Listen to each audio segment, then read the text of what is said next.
Welcome, everybody. So to be considerate of the crowd we've got tonight, which this is a crowd for us, we're going to rearrange a little bit. So we're going to put public comment down a little bit right before reports. We're going to start out with the transfer station hearing first, and then we're going to go to all the appointments. So come on up, Bill. Thank you. Good evening, Bill Cundiff, DPW Superintendent. Tonight we have a few minor edits to the transfer station rules and regulations. In your packet, you should have. Hey, Bill, let Mark read the hearing notice first. Oh, and I'm we'll get sorry. going, just to be. Yeah, I'll be brief, Bill. Southborough Select Board shall hold a public hearing Tuesday, August 6, 2024, 6:30 PM in the hearing room, Southborough Townhouse, 17 Common Street, Southborough, Mass. To consider proposed revisions to transfer station rules and regulations for FY25, including potential changes to the fees charged for transfer station stickers. Interested citizens may attend and provide their comments. Online participation is also permitted. It can be found by visiting the virtual meeting page on the town website, www.southboroughtown.com/674/virtual meetings. Thank you, Bill. Sure, thank you. So as I was saying, we have a few edits. Most of it is cosmetic and, grammatical type changes, but there were a few things that were omitted that hopefully we can catch and the board will view as, spelling type errors, so we can correct those now. So the first has to do with the introduction paragraph. It's just language changes on, I'll read it. Used to say gate at entrance and exit will be closed. We changed that to facility closes, just to be concise. And then we restructured parts of the remaining portion of that paragraph, just to make sure that, more as a direction for staff to politely suggest to the users of the facility that we're closing at 6 p.m. And it reminds the users to, leave adequate time so that they can unload their materials prior to 6 p.m. when the facility closes. We did add the last sentence, which says failure to leave the facility by 6 p.m. may result in a revocation of the transfer station permit. So that would be a rare case, but it's good to have in there for enforcement purposes. Continuing on, under disposal rules, letter A. Again, this is some grammatical changes. Talks about having the sticker permanently affixed to the vehicle that it's supposed to be affixed to. Often we get residents that don't stick the sticker to the window or the front of the bumper, and it's problematic. Recording in progress. So we just massaged the language there. We did strike out from that section that the operators won't be removing stickers from vehicles. I guess that's what it used to say. So instead of that, we're going to basically handle it administratively through our office. I did add a paragraph at the end of that section, which basically cites the statute, all the regulations and the statutes that govern transfer station operations. That was not in prior versions, so I thought it was important to include that in case anything gets omitted. Turning the page, page 2, next change is the fee for the first permit for non-senior residents. Yeah, I'm sorry to interrupt, but I'm not getting any sound here. Okay, Al. We've had some connection problems, so we got, the link went down, it's back up to the sound. Okay. We're good? What about now, Al? Got it now. Okay. Okay. Thank you. Thank you. So the next section has to do with the permit fee schedule. We're increasing the first permit for non-senior residents, and this was voted by the board previously, from $275 to $285. And just to reiterate what a senior is at this point? Senior residents who are owners of record of a Southborough residence, a leasee or renter who will turn age of 65 on or before 12/31/24. Inability to pay, I basically just took that long link and shortened it. so it's easier to use. Moving down to the bottom, this is something that we view as an administrative change. Under vehicles, residential vehicle descriptions, item B, pickups, it used to say all single rear wheel pickup trucks. We'd like to change that to rear axle pickup trucks. Moving along, we have some date changes under Household Hazardous Waste Day. We're basically changing the dates from last year's date to this year's date, which is October 19th, 2024.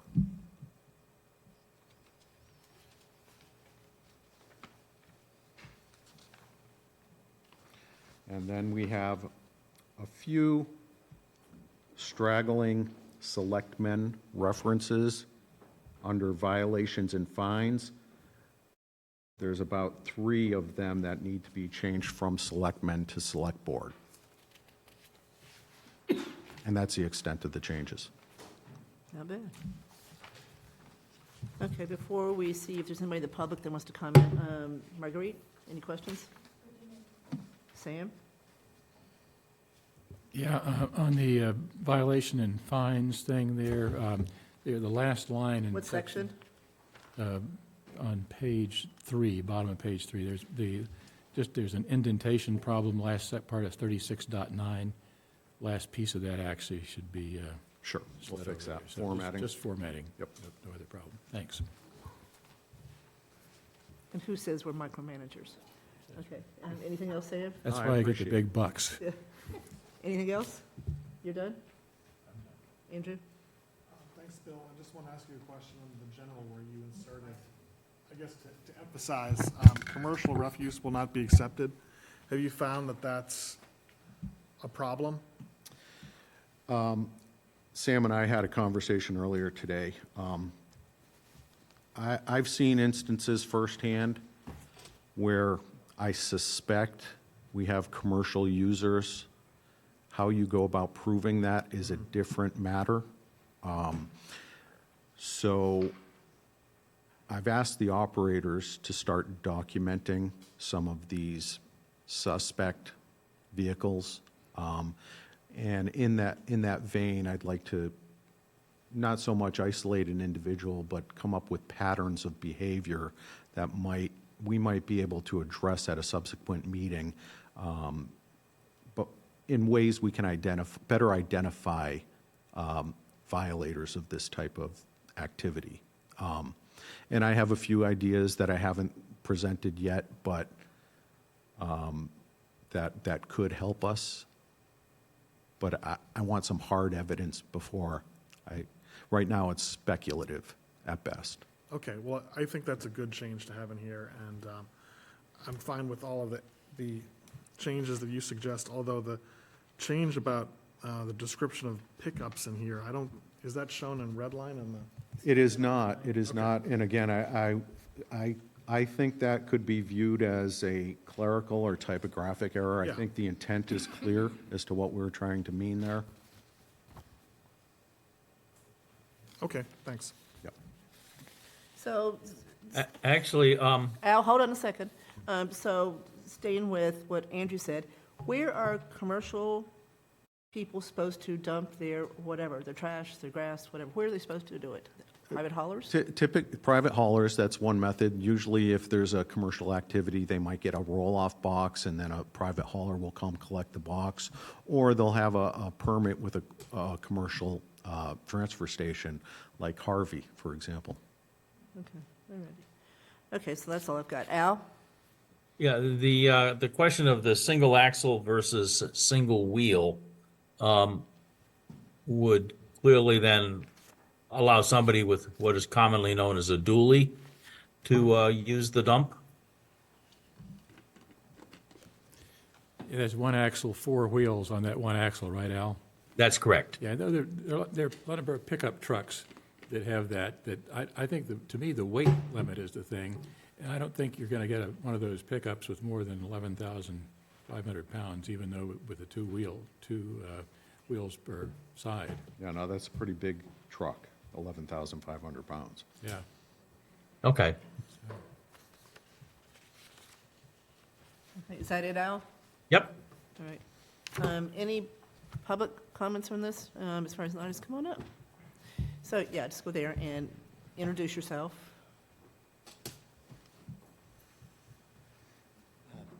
My name's Mike Canova from 41 Highland Street. The question has to do with commercial vehicles, because I drive one. Is it my understanding now that if you have a commercial license plate, you will not be allowed to go into the transfer station? That is not the intent. The intent is if it's commercial waste, then you would be prohibited from the transfer So station. it has nothing to do with the 9 letters that say commercial? That's correct. Okay, that's it. So Vanessa, you want to bring over who is in the audience? Okay, all right, okay. Any other questions before we close the hearing?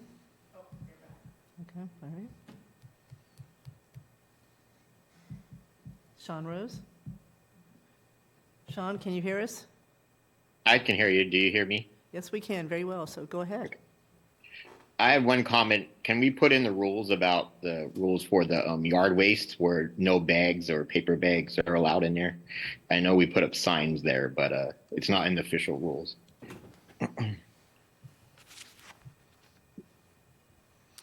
So I think that's a good comment. However, I think that is beyond the scope of what we've proposed. I don't think that's a clerical or editorial thing. We can definitely catch up on that next year. So Sean, the way this works, we have to post this 7 days ahead of time as far as what we're proposing. So therefore, what's being proposed is what we're voting on. So we can't change it tonight, but what Bill said is he will add that for his list for next year. Sounds good. Okay, thank you. All right, anything else before we close the hearing? All right, Sam, you'll make a motion to close the hearing? I'll move that we close the hearing. Second? Roll call vote, Marguerite? Aye. Sam? Aye. Andrew? Aye. Al? Aye. Cook is aye, 5-0 to close the hearing. Okay, now, Sam, you'll make a motion to approve the changes to the transfer station rules and regulations that we have in front of us. As amended. Okay, Here that's tonight, amended. yeah. Okay. Second. So moved. Yeah. Roll call vote, Marguerite? Aye. Sam? Aye. Andrew? Aye. Al? Aye. And Cook is aye, 5-0. Thank you, Bill. Thank you. All right, Have a good finally, night, right? everyone. 3 times as charm. All right, where is our police chief? There he is. Come on up, Chief Newell, and welcome, as always. So you have good news tonight. Yes. Good. Nice to see everybody here, always.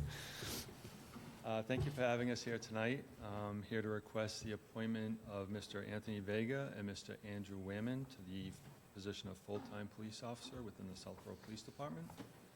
We interviewed multiple candidates for these open positions, and both Mr. Vega and Mr. Whammond did an outstanding job in their interviews with us. They have both successfully passed their background investigations, physicals, and psychological examinations. Hey. Mr. Vega, Anthony, if you want to raise your hand. Mr. Vega is a resident of Worcester, Mass. He is currently working as a full-time police officer for the town of Paxton. He graduated from the MPTC Full-Time Police Academy in May of this year. Mr. Whammond is a resident of Westborough, Mass. He is currently working as a full-time police officer for the WPI Police Department and also as a reserve officer for the Westborough Police Department. He also earned his bachelor's degree in criminal justice from Worcester State University as well. We are excited to have both Mr. Vega and Mr. Whammond as part of our team.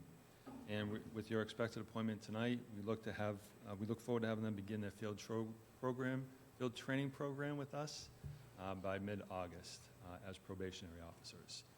Mr. Vega would be sworn into his position by August 13th, and Mr. Whammond would be sworn into his position by August 19th. With this addition to our department roster, this would bring our number of sworn officers to full staff, which we're very excited about. It is truly great. So welcome, guys. Yes. So at this time, does anybody have any questions for Mr. Whammond or Mr. Vega? Marguerite? Sam? Nope, resumes look good. We're delighted to have both individuals on board here. Very exciting. Thank you. Andrew?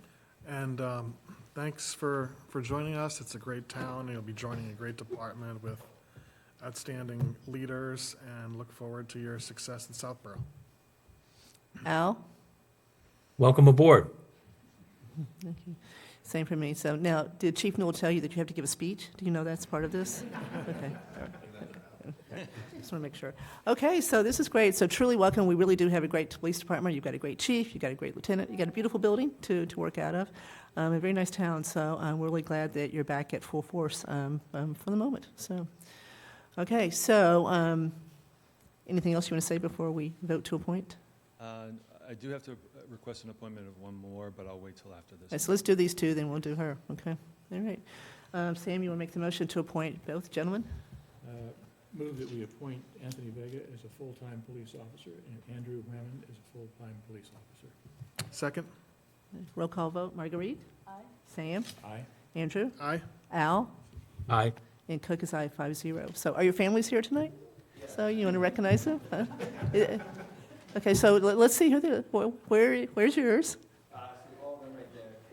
No, this is part of, oh my goodness, that's quite a gang. Okay, so that's your baby? Yep. Okay, well, Junior police very officer. cute, very cute. Is anybody here with you? Oh, you look cute little girl too. So thank you guys. So welcome, and I hope this is a very successful commitment for you. So thank you for coming.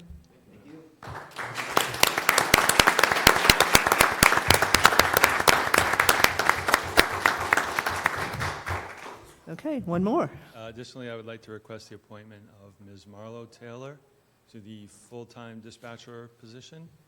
She would be filling one of the two open full-time dispatcher positions that were approved through town meeting. She is currently a part-time dispatcher with us in the middle of training right now, and when the open full-time position opened up, she immediately applied, which we're very happy about. She's a great part of our team, and we look forward to working with her as well. Okay. So for tonight, I'm requesting her appointment to the full-time dispatcher position as well, Marlo Taylor. And she's not here tonight? She's not here tonight. She's a Northborough resident, stay-at-home mom, and she has her bachelor's degree in criminal justice from Pioneer Pacific College. So. Yeah, that's great, that's great, okay. Any questions about Ms. Taylor? Al, any questions? The one question I have is really for the chief, and I'm very pleased that he's able to make this hire.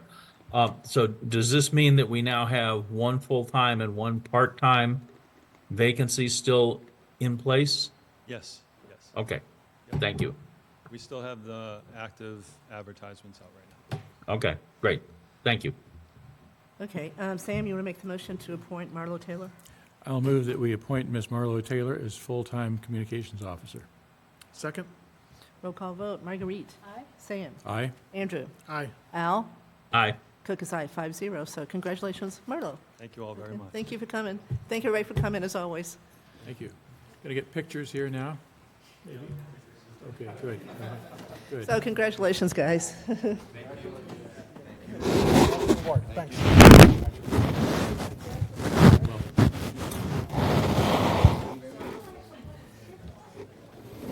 And we're going to take a couple-minute recess while the room clears out.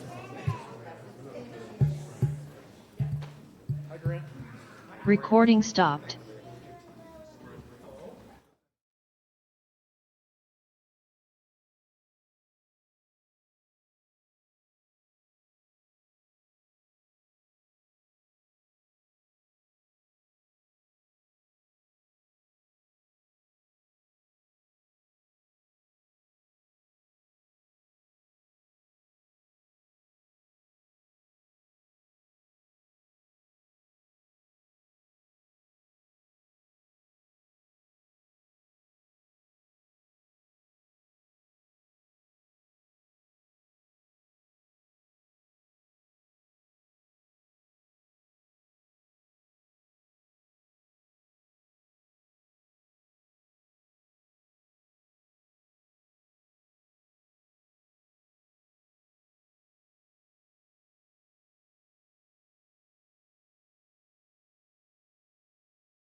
There you are. All right, now we're back in session at 6:58. Okay, do it again. So welcome, Sherry. We're going to start with Sherry Wittes. Sherry is applying to be on Concom. She's got quite a resume as far as this goes. She's highly recommended by Concom. Most of us know her. Anyone want to ask any questions of Sherry? Marguerite?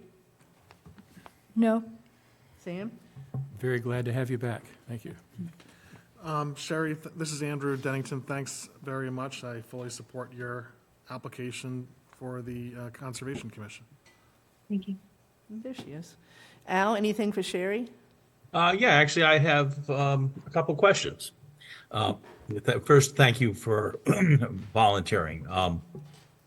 My concern, or my question really relates to the farm and the Chestnut Hill Farm. And the Conservation Commission's oversight of that, and the fact that Chestnut Hill Farm is no longer a farm. It's, as you know, the trustees have ceased agricultural activities on that property and have not been able to give us any indication, one way or the other, what their plans are. The Conservation Commission is responsible for overseeing the conservation restriction. And the conservation restriction is potentially got some terms in it which make operating that property as a farm more challenging. In particular, I'm thinking of the 51% requirement, where 51% of the produce of the products have to be produced on that farm.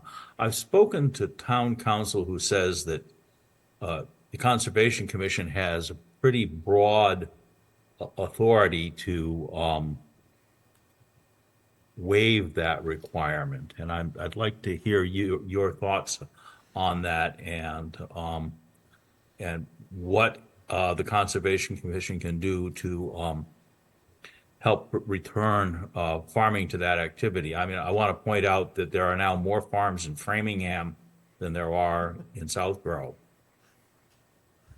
Well, Al, it's nice to meet you, and wow, you threw me right in the fire. Well, this Yeah, is important. I have some thoughts on that. I like to preface all of it with, I really would love to read the conservation restriction with this new background that I've learned, and I haven't yet Okay. since I've done this position. So before I get real deep on it, and I think it would be wonderful to have a discussion with the commission and then have a joint discussion with the select board to see what everyone's views are, because I understand how much my current job can help in this.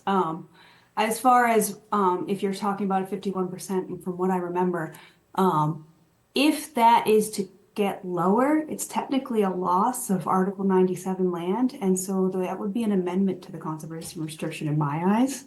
So it's something that the town could pursue, but it would have to go through the Secretary of Environmental Affairs office, and then that could be pursued as an option by the farm. They couldn't pursue lower than 51 until that point. Okay, that was not consistent with what town council said, but And I'd have to read it because Yeah. I don't know how that's worded exactly. But if it's worded as a like you must, then it's usually you must. And if you're not, then you're in non-compliance with the conservation restriction, in which case then there's a whole set of how-tos to get back into compliance. Yeah, I mean, there are things that the select board can do as well to promote farming on that property. And should we be asked, I think the select board would be very interested in doing so. But this is one that clearly falls into the bailiwick of the Conservation Commission, and guess I'm going to try and sensitize you that, Yeah. you know, I would like to get, my grandchildren to be able to go and see what a farm actually looks like, and they can't do that in Southborough anymore. I fully understand that. And yeah, happy to talk offline about this. All Okay, right, Al, do you have another question for Sherry? that was my soapbox. Okay, that's all right. So boxes are okay. All right, anybody else? Okay, Sam, you want to make the motion? I'll move that we appoint Sherry Wittes to the Conservation Commission, term to expire 6/30/2027. Second? Roll call vote. Marguerite? Landry, aye. Sam? Aye. Andrew? Aye. Al? Aye. And Cook is aye, 5-0. Thank you, Sherry. Thank you all. Welcome It's fun. back. Thanks. Appreciate it. Okay, so the next two are Cultural Arts Council. So we got Jane listed. We got Jane listed first. So Jane, you want to, yeah, can you come to the table? Yeah, the microphone's on.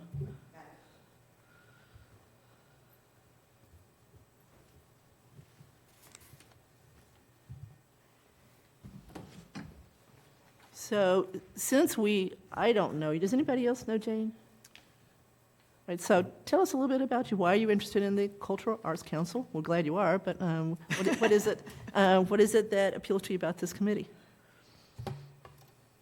All right, I'm going to start off with a warning. I talk too much. It's okay. So Some of us If do I as well, start- so. you're in if I good company. start going on a little bit, just do this or some fairly, obvious thing, we got it, okay?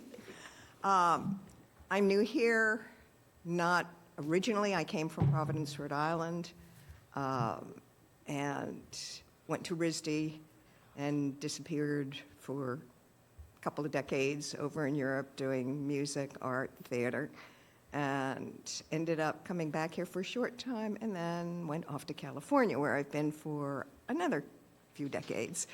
So I'm new back here. It's like a whole new world, and I would love to use all my art, theater, music background that I've been so lucky to be able to live off of. Very few people have that opportunity.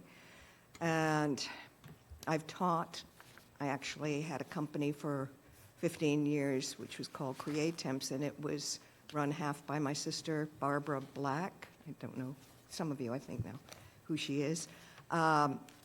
And myself, and doing California, and it was called Create Temps, where we placed, it was back in the 80s when computers first started doing their thing, and figured there was time for personnel company for creative people.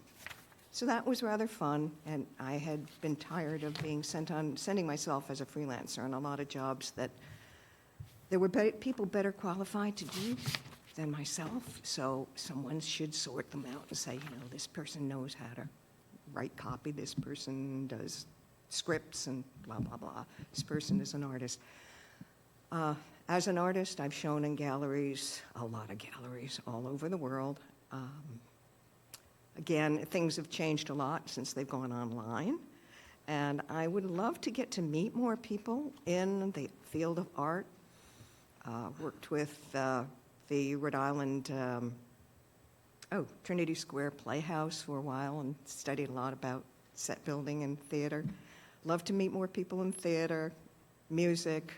I am a professional songwriter, and I do landscaping, which has absolutely nothing to do with anything except it's a way of painting with plants and getting some practical money in, and I happen to love it.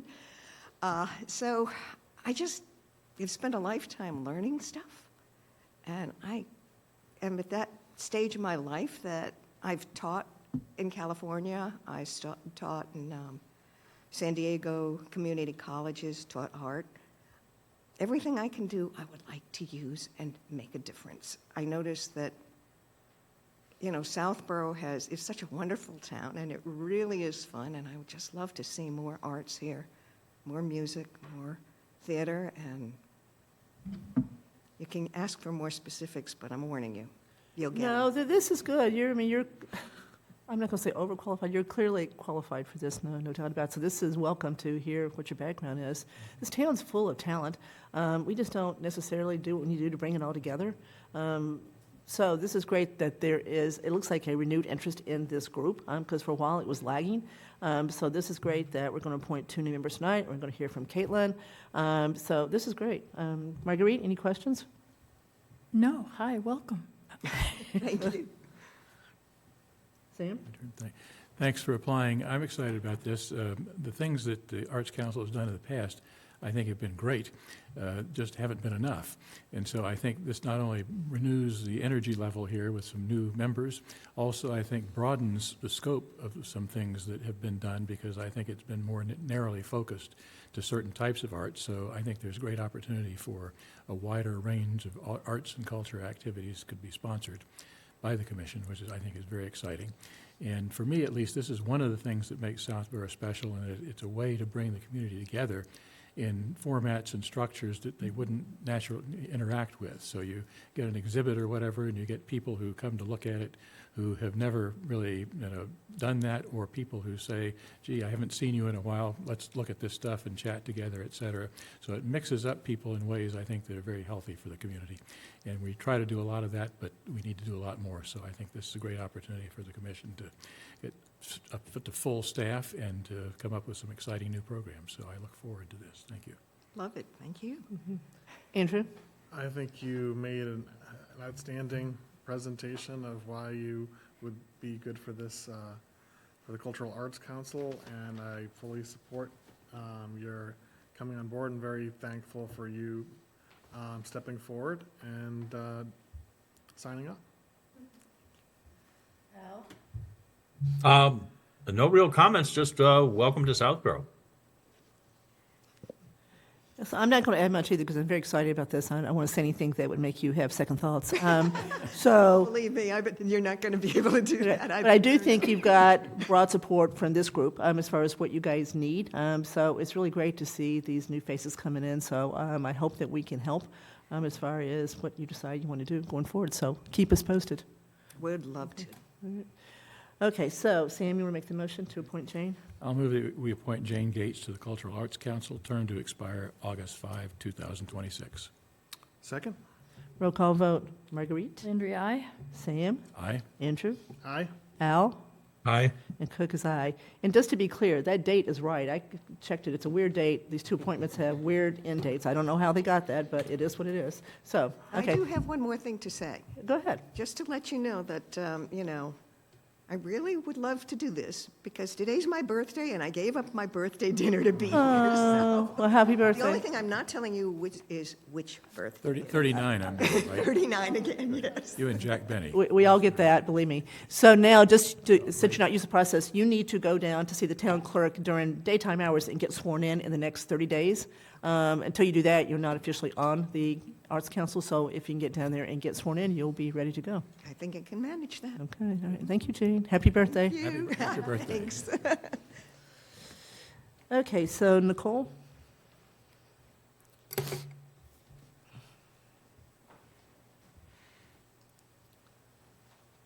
So Nicole, help me with your last name. Bolos? Bolos. Okay, all right. So welcome. Thank you. All right, so you want to tell us a little bit about yourself and why you would like to be appointed to the Arts Council? Sure. I am a resident, but also a teacher in town, and I've been teaching here for, about 16 years. What grade? I knew your name, so what grade? So I'm at the Neary School. Okay. Oh, so you're right in the thick of the decision. Yeah. And I've always tried to keep, my kids and school sort of separate, so I've kind of just tried to, in town, sort of take the mom role and not sort of interfere with their growing up. But I like to be involved as much as I can. And now they're older, they're entering their senior year of college, and I figured now's my time to do what I want to do. And I figured this is a great opportunity. I love the arts within our school. I think Neary has a wonderful arts program, both musically and artistically, and I like the art that we do with the council. But I think I would like it to be more encompassing with all of the schools. And I would like to bring that lens to the council if it's possible. But personally, as I'm sort of straddled between, on a personal level, having children that are growing into adults, but also parents that are aging. And I see with the elderly aspect of that, how important art is to that, and music with my parents. And I would like to see something come about of that with the town, because we have such a varied population. And I'm interested in finding ways to, I guess, generationally span the arts. And I think the council does a great job of that, but maybe tie the schools in more. And That's a great idea. Are your parents in Southborough? they're not, Okay. no. So I travel a lot to see them, but I make sure, because music and art helps keep their memory stimulated and keeps them active. And I think that is something that we need more of. And we have such a good population of people here that, and we don't want them to leave, but, so we want to keep them stimulated. And I think the students here great. could help with that. Sounds like you and Jane have good, different talents as far as this committee goes. So I'm going to do a report on the area in a second, but just to let you know, we've spent a lot of time on the music and the arts, trying to make sure we really do end up with a school that provides what we need to truly educate our kids as far as those go. So lots of discussions have been on those rooms. So, all right, so thank you. Marguerite, any questions? Sam? I can't resist. What? Thank you for volunteering here. Again, I think you bring an interesting dimension to the group, and I have always believed that we need tighter integration between town activities and school activities. And that's actually broader than our school. I think St. Mark's actually has a very active arts program that we do some connections with, but not nearly as much in terms of taking advantage of those resources. And I think that the senior center is another place that would be a great place to connect with more actively than we have in the past. So I think there's a huge amount of upside with this new group, and I, again, appreciate your interest in it, and I think there's great work to be done here, so thank you. Andrew? I really appreciate everything you had to say, and I think you'll be an outstanding addition to the Southborough Arts Council. Thank you. Al? Thank you for volunteering. All right, that's it? That's it. Okay. All right, that's it. No tough questions, Al? Wait a minute. All right, Yeah, I escaped that one. What does she think about nuclear fusion? Oh, me. We're just joking now. All right, nothing for me, too. I'm just very happy that you've stepped up to do this. So, Sam, you want to make the motion? Yep. I'll move that we appoint Nicole Bolos to the Cultural Arts Council, term to expire October 2nd, 2025. Second. Roll call vote. Marguerite? Landry, aye. Sam? Aye. Andrew? Aye. Cook is aye. Al? Aye. 5-0. So Nicole, you've got a weird end, so you're going to have to, we'll have to reappoint you in October, just so you know. Okay. It'll come pretty fast, but same thing, 30 days, you got to go see the town clerk and get sworn in, and then you'll be ready to go. Okay, Okay. So thank you for coming tonight. thank you. Thank you. All right. So now, Caitlin. So Andrew, you want to handle this one since you've been talking to Caitlin? Sure. So, Kate, who, you can remind us, we appointed you fairly recently, right? Yes, I believe it was in October of last fall. So my family, we relocated from California in late September. So it would have been in October, November. Okay, but you have some roots in this area too, right? Yes, Okay. yes. I have a lot of extended family in New England and Massachusetts specifically, but I also completed my undergraduate here in Massachusetts and have worked with several sort of leading art institutions in the region.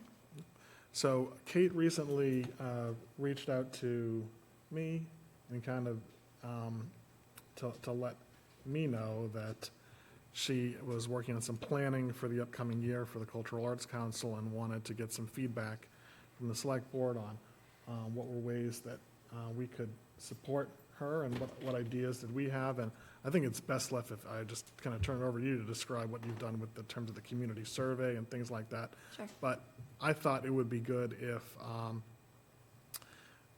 Kate came and just presented to the whole board. I think, as you can see from the recent appointments, she's doing a great job in bringing new energy into this board.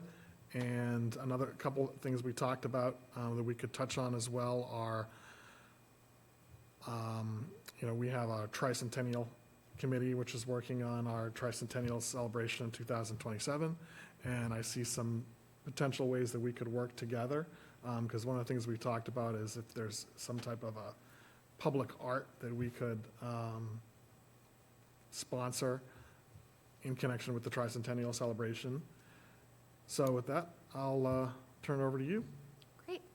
Well, thank you so much for having me here tonight. And I also want to point out in the audience, my colleague Liz Kesselman, who's here, and then Rajani Kumari is our other newest committee member. And we recently voted to reorg and essentially appoint the three of us into kind of an executive committee structure based on the Mass Cultural Arts Council guidelines, and then focus some effort around recruitment of new members so that we would have a full committee coming into this year's fiscal cycle.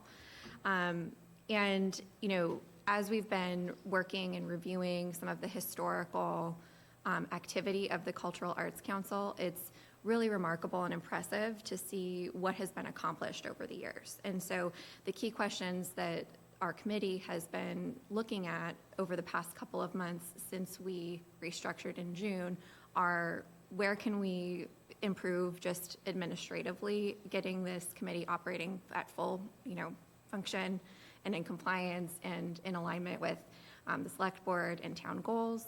And then two, once we get through this upcoming year of grant making, where can we work with other town partners to amplify the role of arts and culture in the town of Southborough? I know that there might be some folks listening that, are not aware of what the Cultural Arts Council does, and so I'll just say that, we are a small committee that awards around $6,000 annually to individuals, arts organizations, and other structures that essentially are designed and putting on programs that are intended to serve the town of Southborough through arts and culture. So when we're looking ahead, I think that for this upcoming year, one of the key points that we wanted to share tonight is that we recently issued a community input survey in order to inform us on whether or not the funding guidelines that we've been using to award grants are in fact A, something that town constituents are aware of, B, if they are aware of these guidelines, do folks know that they can actually apply and approach the council for funding for projects? And 3, are the guidelines actually in alignment with what the town would like to see in terms of arts and cultural programming? And the feedback, which we will actually share, this is something that we're going to post publicly on Facebook, and then we'll also share with the select board, it was kind of mixed.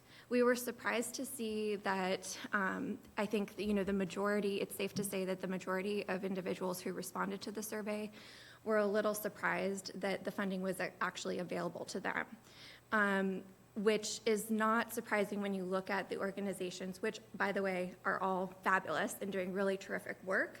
So this is not a criticism of projects that have been funded historically, but you can see that there are folks that are aware of the program and the ability to apply for grant funds because they are receiving grant funding every year. So we'd like for the community to know that we do have this fund pool available, and it's something that could be a good resource for different activities and things like that in alignment with town activities. So I think that, the 3 ways in which we are looking for sort of feedback and help, and this is not something that we need to get to the bottom of tonight, but, the first is really PR and awareness. We have an upcoming grant cycle that will open on September 1st and close on October 17th, and awards will be made at $250 and higher. We'll make those decisions in our November committee meeting. And you do not need to be a certified nonprofit or a certified organization to receive those funds. You have to have a project that articulates clearly how you would be using art to actually serve the town of Southborough. The second key point where we do need some feedback, and this is something that is iterative, is really kind of what I would classify sort of operationally. Andrew, you mentioned identifying ways that we could support the Tricentennial Committee, things like that. So helping us be aware of where we can plug in and amplify, maybe not necessarily through the resources that are allocated through the LCC funds from the state, but through fundraising or other activities, that kind of thing. And then the third is brand equity. We're very aware that we're one of the smaller committees in town.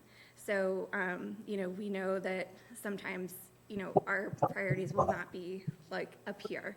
But we would like to just have involvement from the select board and from other committees as it makes sense to help inform our strategic planning over the next couple of years. So I'll pause there because that was a lot of information. So I don't know if you have any thoughts or feedback in the immediate. Go ahead, Marguerite. Marguerite Landry. Okay, I have a couple. Do you have a dedicated space or do you want a dedicated space? I think that that's a question that we could think about together. Okay, because there was one, as right, you know, right?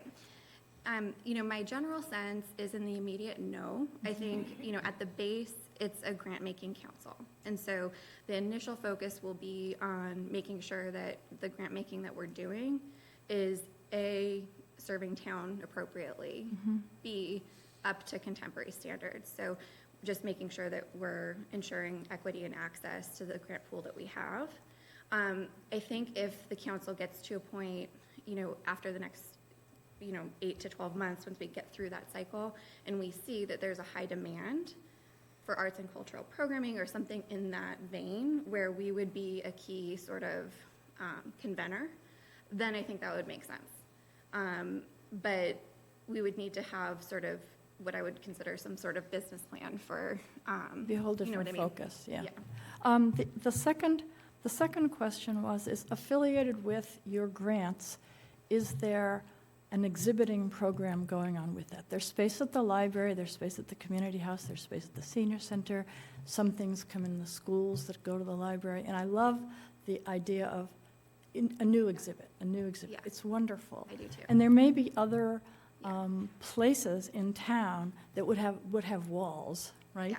That would be very, very good so that people could go to a certain place and Yeah. have it be an event. It's a really good point, and it actually highlights one of the key gaps that we saw in the community input survey. So if you look at our historic grants that we've issued, the programs that are being funded are primarily performing arts. So two of the key constituencies that we saw were sort of where the needs were not met were families, youth programming, and then senior citizens. So those are the two constituencies that seem to not be receiving or using arts programming in Southborough. But then in terms of actual programming itself, visual art was the missing piece. There were a lot of sort of cultural programs that are funded and performing arts that have been funded. But to your point, having sort of an articulated or an intentional sort of program around exhibits was not part of the last few fiscal cycles. So let me just ask for a little bit of qualification. A person would receive a grant, say, and that would be for their benefit, or it would be something that would be shown in a school or shown out in the Heritage Park? It would need to be serving the town, so it would need to have high visibility. I think the way we would evaluate that would be looking at how many different people would actually utilize and visit. Yeah. The exhibition, how are they going to be promoting that? Is it free and available? Are there youth programs attached to it? Those kinds of questions. Okay, so it'll be part of the packages. Exactly. How would it serve? Yeah. Definitely, there's a lot of seniors who are really good at being artists in this I know. town, too. It's remarkable, I know, actually. it really is. I could use it. Yeah. And my other, no, I guess that was it. I guess my question was, how would the grants be tied, and how would we get the benefit of all these wonderful Right. efforts? Right. That's a good question. And I think, part of that too is incumbent on us. This is something we discussed last week at a planning meeting where, I think that we won't be able to solve the problem entirely, but I think that through a little bit of effort and intentional planning, we can create a strategy to make folks aware, or at least understand, what programs are funded and existing. Yeah. This is great. Anybody else? May I? Yes? Thank you. Thank you. Very interesting, great opportunity here. A quick comment about communication. I know you've talked about Heritage Day as a possible way to get communication out there. I think that would make a lot of sense. To Marguerite's point about a lot of talent hidden in town, I discovered late in the game that our former fire chief was a watercolor painter. I know. Very skilled. Huge loss. And it's pretty surprising, but in addition to fighting fires, he had other skills, which was great. I would encourage you to also think proactively about some of this, in the sense that one of my goals, I think, as I've discussed, is getting opportunities to get people together in different ways. And I think you hit on it a bit in terms of the value of having grants aimed at things that involve more people in the community. But if the council were able to come up with some ideas to say these kind of programs are programs that somehow generate wide public participation in one way or another, I'd be happier seeing more focus on that than the small individual exhibit someplace, for example, not to the exclusion of those, but it seems to me there's real value for some of those kind of things. Yeah. And just to clarify, that the money you get is from the State Cultural Council. I certainly wouldn't object to a small budget for the Cultural Council in terms of line items somewhere. We have a number of small committees that have $1,000 kind of budget for things like publicity and other kind of things. So again, you might think about that for the next budget cycle. I don't know if there's other support here for it, but I think that could make some sense. Thank you. And again, to me, there's great upside in a variety of ways here for different kind of programs and exploring things that we haven't done before. And the seniors are always looking for content in one way or another. And the more we can do for that, I think that's, again, a sort of built-in audience that is eager to participate in those kind of things. So, again, thank you, and thank you. Good. I look forward to great work here. Yeah. Thank you. Al? I just want to compliment you on a very thoughtful and well-thought-out plan. Well, we're getting there. Well, you seem to be really organized. And Liz, it's nice to meet you in person. I know your name, but I've never seen you in person, so hello. I just want to say the following. I went to so there's a foundation in Metro West called the Foundation for Metro West, and they do a lot of things, but they have a big art piece of it too. So recently they honored one of my really good friends as the person of the year. They focused on art. So I went to the breakfast. There's probably 1,000 people there in Wellesley, and I learned so much about what she had done. She actually renovated and restored the Arts Innovation Center in Weston.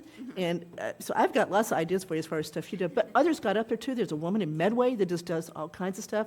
So there's a lot of people out there that I think could, multiply what you guys are trying to do. So let's just keep talking and see what we can do here. But to reiterate or to agree with Sam, we believe that in 2030, we're going to have about a third of our town be seniors. We're aging. So, yes, we need to provide things for our seniors to do. So this sounds like this is right up your alley, too, to help with that. So this is great. We're aging in front of your very eyes, actually. Yep. Well, it's, I think it's sort of, Nicole actually pointed this out when she was sharing some of her remarks about reasoning to join the council. And, one of the things I always like to say is that arts, it's a great equalizer. So it's, not uncommon to go into an exhibition and you can have two very different people that have two very different backgrounds, different demographic, different political viewpoints, but they're looking at the same thing and they can rub shoulders and it is generative. So it'd be wonderful if we could work together to see a little bit more of that here. That's great. So to go to the administrative side. So we've now decided there's 5 on the council, right? I know, and you've got 5. So we have 6. So we're full. I think our committee is 6.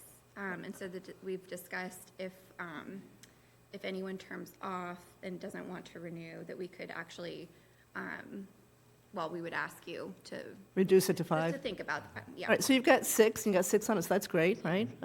Okay, hopefully no tie votes.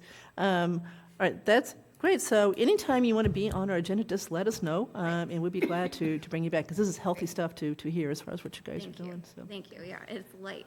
Yeah, It's yeah, content it light. is, it is, all good stuff. So you have a grant cycle opening up in September 1st, Yes. where it closes in mid-October, did you say? Yes, yes. So is there anything- October 17th? Actually, just a quick comment there. Let's get up to the table, Liz, so people can hear you. Per the state, for the. Introduce yourself, Liz, because people on Sorry, I'm Zoom Liz won't know who you are. Gilman, a peer of Kate's. In order to receive the funding from the state, we have to have a minimum of 5 people on the committee. Yes. So that's why, right now we're at 6. I think you can have up to 22. I mean, there's some towns are much larger than ours. But I think we were feeling it would be a good idea to not be so lean that we would ever run in danger of not having the and missing out on the funding. Right. Yeah. Right. The reason I had suggested that possibility is that we've had committees that have had a hard time getting a quorum. Right. So with 6, 4 is the quorum, with 5, 3 is the quorum, but that's not a problem now, given that you've got Right. full membership, so. Yeah, yeah. And we can just think about it Yeah. together. You know, I think if, for example, if we start to do more heavy lifting with programming, that would be a moment in which we would consider, oh, maybe we do need more. You could expand, yeah, if you want Right, to. recruiting. Yeah, but we're just not there yet. So where I was going with this is, if there's anything that we could do to help publicize the upcoming grant cycle, maybe posting something on the town website or something like that. Does that sound good? Yep. All That right. would be huge. And maybe at our August 27th meeting, you put it into your report too, to remind people that cycle, or the grant cycle opens up on September 1st. That'd be great. Thank you. On that. That'd be Thank great. you, we'll follow up. Good. And if you want to see past recipients of, I'm pretty new on this too, but going back, we have our own website through MCC, through the state. Southborough has, and you can see a history of all the organizations we've supported. That's great. So thank you guys for coming out tonight. Thank you. Glad to see you in person. Yes. All right, where is Mr. Miller? There he is. Come on up.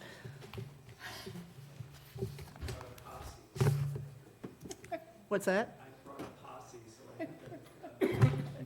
Okay, introduce your posse. We know Grant. Should they come up, or? Sure. Okay, so Andy's online. Annie Pfaff Yeah, is so you gotta online. co- yeah, so our go ahead and call your very meeting to order. capable vice chair. So should everyone else come up, or? Yeah, come on up. At least sit behind you, and then Come on up. you've got a quorum, so you gotta call your So, meeting yeah, to let me order. call the meeting of the Southborough Historical Commission to order at 7:35 PM.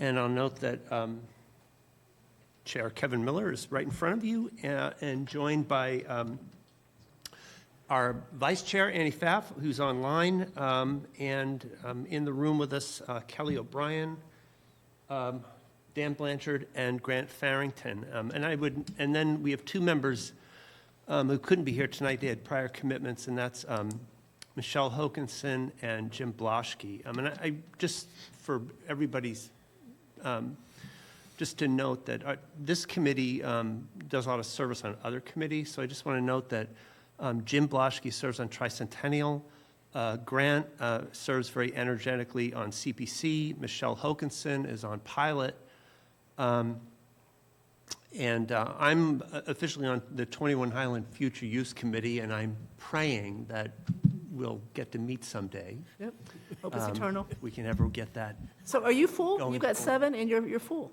We have a full boat. I'm Good. very pleased and really proud of that, because it's a great group, and it's, it's nice to have that kind of To that strength. point, there was a meeting posted and ready to go of that committee, right? But then there was a problem with the The quorum. problem with quorum, and hopefully we'll get it together. I think, this summer is a problem, and It is. people had been away, that was the explanation I got, that there were people who were away or hadn't been able to get sworn in or whatever, so hopefully. So just before you get started, for the public to understand what we're doing, we, as a select board, one of our goals is to try to invite committees here every meeting to see what's going on. And I think it was Al that wanted, suggested historic. I think I'm right. Anyway, so we're glad you're here, and look forward to hearing what all you got going on. Well, great, and thanks, Al. I want to try to keep it quick.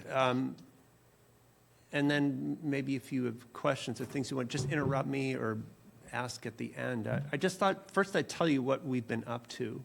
And what we've been up to over the last year has largely involved a lot of signage and marking initiatives. Of course, the big one was getting the National Register stuff finally squared away. All those signs are up, as I'm sure everybody knows. They're there, they're out, they look fantastic. We're really happy. We had a nice reception on June 27th at the Community House, and Sam and Marguerite dropped by to that. And that was a really satisfying kind of moment because it was both the opportunity to thank people, and for me, actually, I think the most gratifying aspect of that particular evening was that the late Kate Madison's husband, Peter Quirk, and her son and daughter-in-law were in attendance. And Kate Madison was sort of the person on historical before my time who really, to get the National Register District, the Southborough Center Historic District, that was a 13-year odyssey. Neighbors on Main and mostly Lattisquama, and that was spearheaded by Ray Hokinson, actually.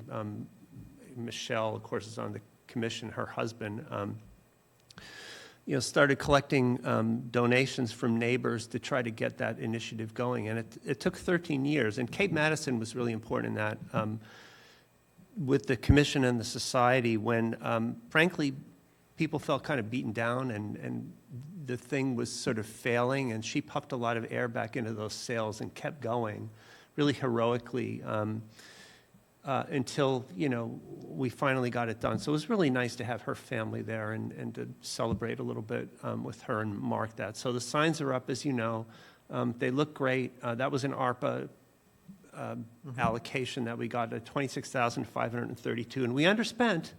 It was only $22,302, so we sent money back to the select board, to the pot. And if you all remember, this was 9 months or more ago, you were nice enough to allow us to claw a little bit of that back, $1,000 to help fund the historic house sign program, which we've revitalized, and $500 for a sign to mark the rural cemetery water tower. So that's a couple other things we've been involved in.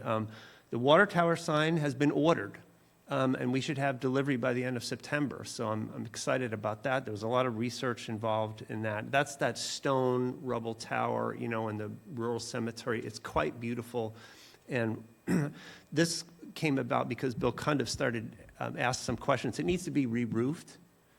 And so he was asking me historical questions about what I thought was on the roof. That was interesting. That led me down this rabbit hole, and then I was talking to people around town, and nobody knew what that tower was or what it had been for. And it's very interesting because it had a tank in it, and there was a windmill that pumped water up into it, and then they gravity irrigated the grounds of the cemetery in summer between 1903 and 1933. It took a long time to find that out. We finally did.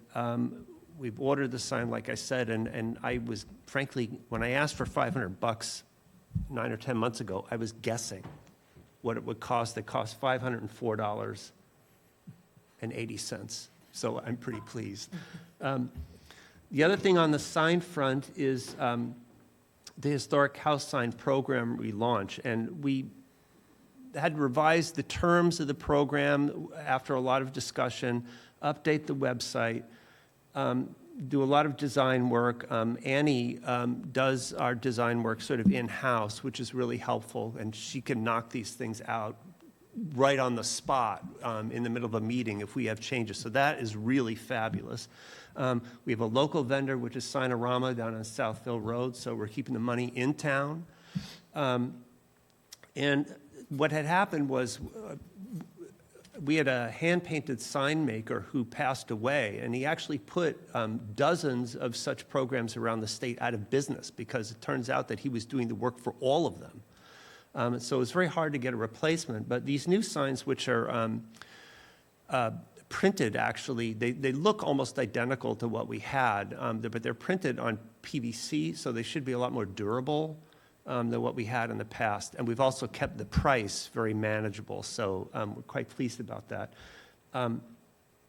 Under the new program, we've had 6 have gone out, 2 are nearing delivery. They were supposed to be ready last week, actually. 8 are on order, recently approved at a June meeting we had, and 5 are pending some kind of review at our next meeting. So it's been a very successful relaunch. I think, what's that total?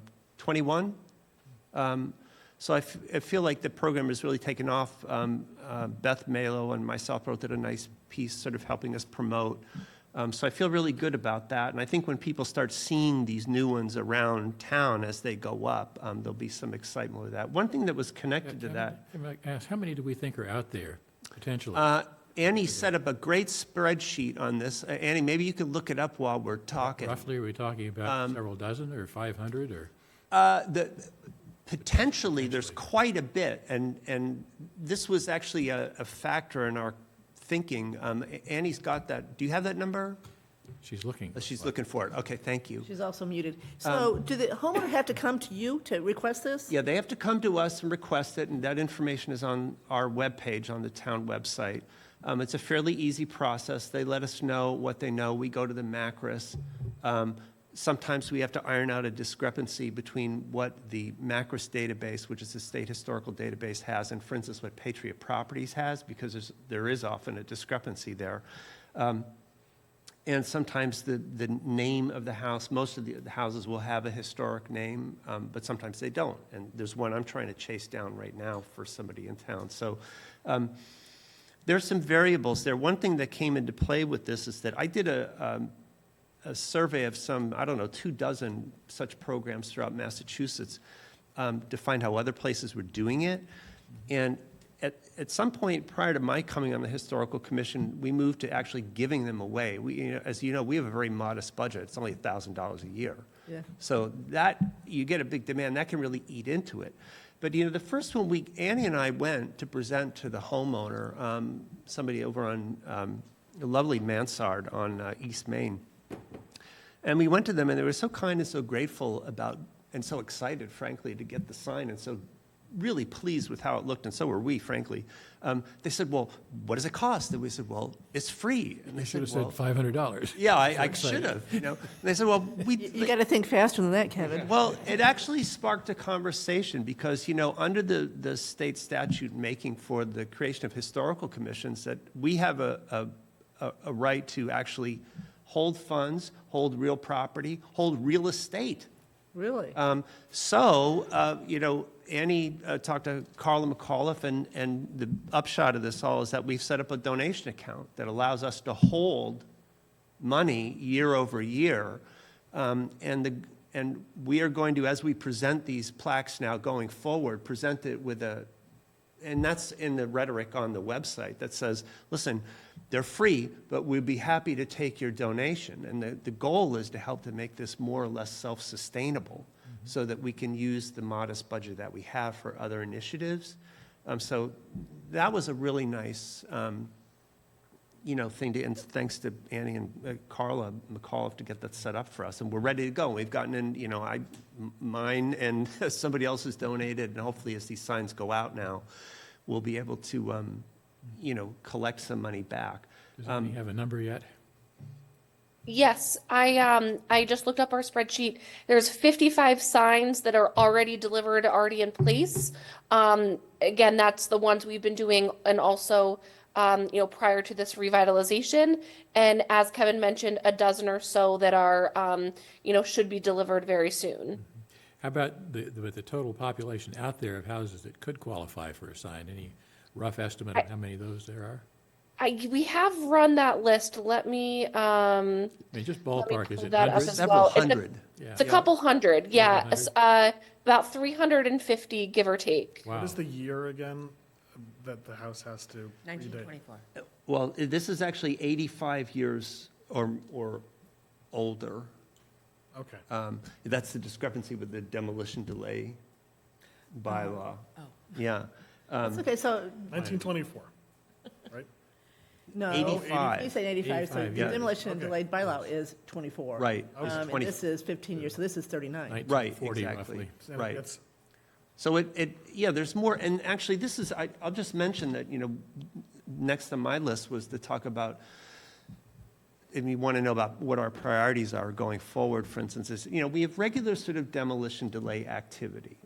And one of the things, when I came on the committee, it was only in June of 21.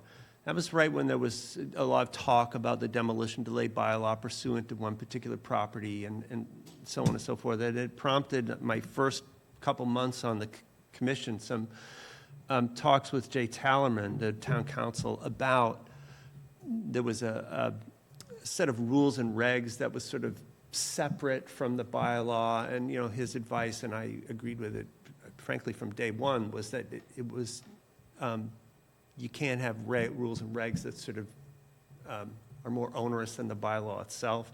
We got rid of those, and we have worked, in the 3 years I've been on the commission, just fine without any rules and regs, just within the four corners of the bylaw. That said, the demolition delay bylaw is a fairly sloppily written document, in my view, and Mr. Tallerman concurs that there's language that needs to be cleaned up. But there's another aspect of the bylaw that really needs adjustment. Most of the demolition delay bylaws in operation in the state don't have a fixed date for qualification. They have essentially a range, right? And so, ironically, under the town zoning code, the definition of a historic building, and this was adopted at ATM in 2017, is a building listed on the historic properties survey, skipping some stuff, or any building or structure that is more than 85 years old, right? Well, the current demolition delay bylaw, as it was written, only makes structures older than 1925. Pre-1925 is what it says. So 1924. So in other words, a structure currently has to be 100 years old to fall under the purview of the demolition delay bylaw. I think it should comport with the definition of a historic building in the zoning code, which would make it 85 years old. Well, what would that change? Just to give you two examples. One would be the Southborough Firehouse at 5 Main Street. That's the current House of Pizza. That building was built in 1927. So in other words, if somebody wanted to tear it down tomorrow, we wouldn't have any purview or oversight on that, a demolition proposal for that building, because it's not old enough. What about 2028? If they did it in 28, because now it's over 100 years old, it would be part of it? Not until, Okay, so it's not rolling right, at all. it's not moving at all. Right. See, so, right. So it would, even in 2028, since the cutoff is pre-1925, the firehouse would still be outside of our purview. And, the other interesting example is the Peters High School Annex at 19 Main, which, of course, St. Mark's took down last year. That was built in 1930. Again, we had no say-so over it. Now, the folks at St. Mark's are just terrific to work with. I have a great relationship with, Rob Kay and the CFO over there. He's a wonderful guy, has been on any number of issues, a fantastic partner to the Historical Commission. And so when they wanted to tear that down, they had us in, they let us take all these photographs, we documented the building inside and out, and the firehouse next door, of course, which they took down as well. We managed to rescue the cupola, of course, from that building. Mark was there that day. It was this wonderful thing where they crane off this massive, it weighed like 2 tons, I believe. And they paid for it to move. They paid for it, they took it down, they took it over and donated it to the society. We sort of worked out that deal, and they were great about that. So, they've just been a wonderful partner, and again, let us document. They recovered documents that had been left behind inadvertently in the other building by the fire department, which I was able to reunite with Chief Achilles when he was here. And so, great partner. But the point is, they didn't have to do any of that they did. But and by the way, I don't think the demolition delay bylaw would have made any bit of difference in that case. It would have gone down eventually. But the point is, that's the type of building about which there would have been a conversation. So why Kevin? don't we have a goal? Kevin, I've actually got Hold on now, hold on a second. Okay, so Sam, go ahead first. Just quick suggestion, why don't we have a goal of getting this stuff cleaned up for the fall or Springtown meeting next year? I'd like to do that. And Sounds like a fairly doable task. Sorry. yeah, and I would say, Sam, the one, it's been very interesting, right? Of course, this has been on-the-job learning for me because I, came onto the commission in June, and then the following February, I was chair. And so it's been, Yep. somewhat of an interesting whirlwind. But I have to say, the cases of demolition applications that have come before us while I've been chair have really all been really interesting, and we've learned a lot. And, we had one on East Main last spring, it was, which was a split vote. I voted to let the house go. I got outvoted and I thought it was a great moment, actually, for the Historical Commission because there was disagreement. It was very principled. Everybody had their position, and I lost. Well, but given what you've known, what you've experienced here, it seemed to me you've got good data to say, let's step back from it, take a look, make all these pieces fit together. Yeah, and we've learned, even recently, we've had a couple partial demolition cases that actually prompted me to take advantage of town council's office hours to ask him some questions about the question of partials. And there's some language in there that I think needs to be cleaned up, and his advice was very helpful to me in that regard. And so, but the other part of it was, I think, to be quite candid, before going to town meeting, the most interesting so far case of the utility of the demolition delay bylaw in my time as chair has been 42 Main, Doc Stone House, almost right across the street here. That's not resolved yet. Yep. The delay has actually run out, and Fay is still holding. They've got a lot of things to examine. They've had a change in leadership, so that always, involves a kind of reset.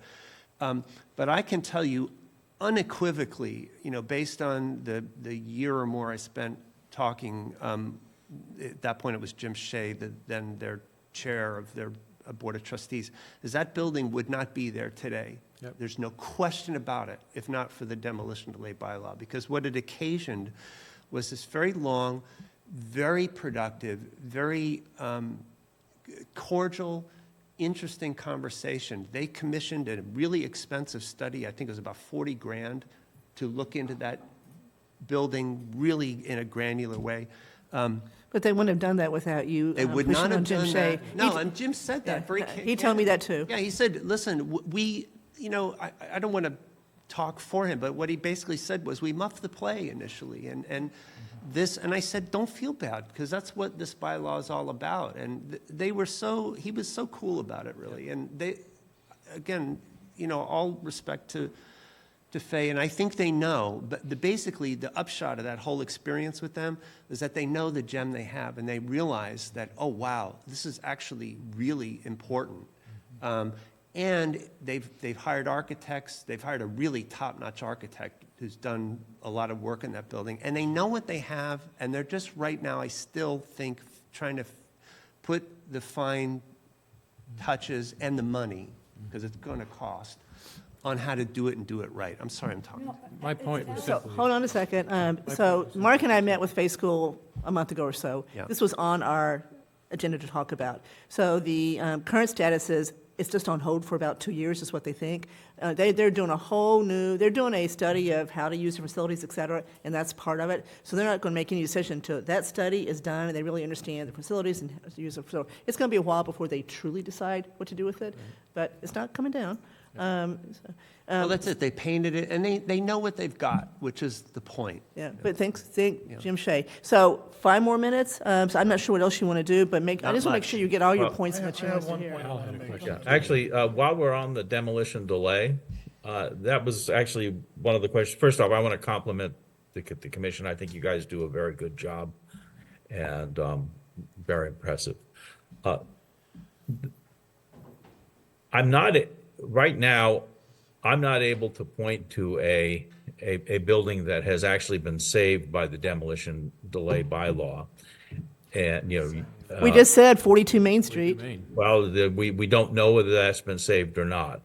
Well, we think know- it has. and It we has know for it's been, now. we know it's been delayed, and I know that what we have on the books today is a law which inconveniences property owners and in some cases substantially inconveniences property owners. And I'm not convinced that we are receiving a large public benefit. And so what, I think we need to rethink this because we haven't actually got an example of a building that, has been renovated and is now in current use because of the demolition delay law that I'm aware of. We have, yeah, and, when we talk about St. Mark's and we talk about Fay, that's very nice, but, we are also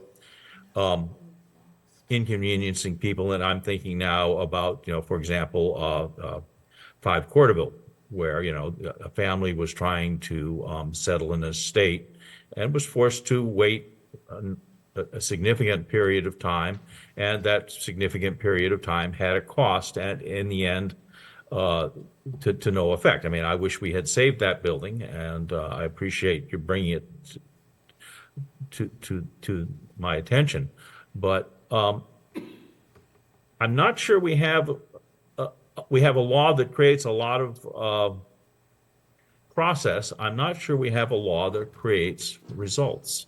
And that process has a cost to ordinary citizens and ordinary property owners. And it is not an insignificant cost. So I think we need to I think, the number of years in that we are, I think it's worth asking ourselves, is this really working? Is this doing what we originally intended it to do? And do we really want to continue with this?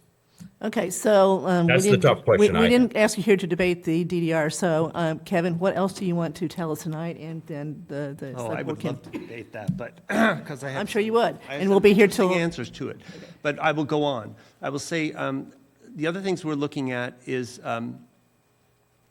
we did open up a conversation with John Deli Priscoli, owner of the Burnett House at 84 Main last fall, and that's got to be pursued by us going forward.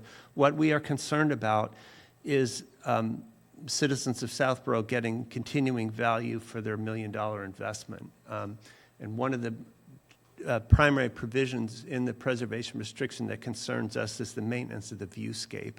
And the document does call for regular pruning and maintenance to maintain the viewscape from Maine, Parkerville, and Deerfoot.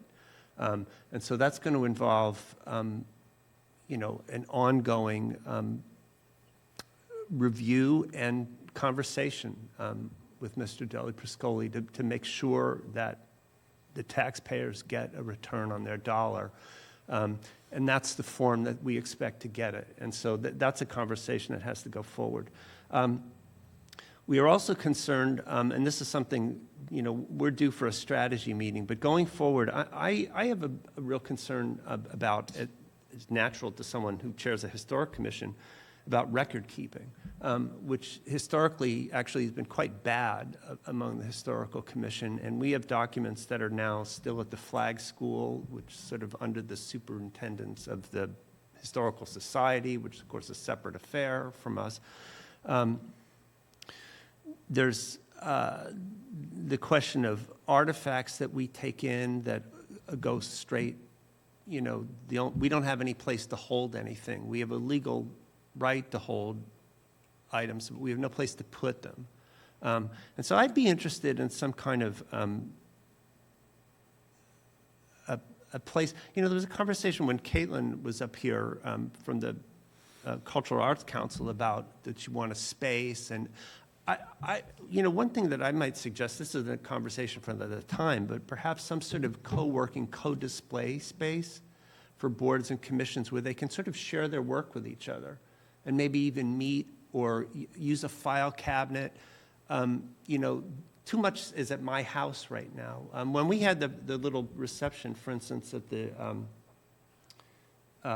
community house for the National Register District. Annie got the district map blown up into a nice big sign on poster board, and when we were all done, she said, "I don't want this thing. What do you want to do with it? Why don't you take it home?" So I did, and it's in my office at home. But that's not where it should be. I would like, maybe I could talk to Mark about this. You know, I'd like to display it at the townhouse so that people who came in and out could look at it and say, "Oh, that's the bound," because nobody knows. You know, you've got the signs, but so there are things like that that I'd like to work on. The Revolutionary Veterans in the LBG. You know, that was the thing that came up from Massar, and they were going to give us money, and then they pulled it back. The guy said, "I don't have it anymore." Sally Waters has done a ton of work on that. Dan did a lot of work vetting Sally's research. We know that there are 36 Revolutionary veterans in marked graves in the OBG and 43 in unmarked. To me, that's a scandal. And the Massar may have gone away with the money, but I'm not giving up on this. So we're going to get that money one way or another and get it done. And I'd like to get it done before the tricentennial.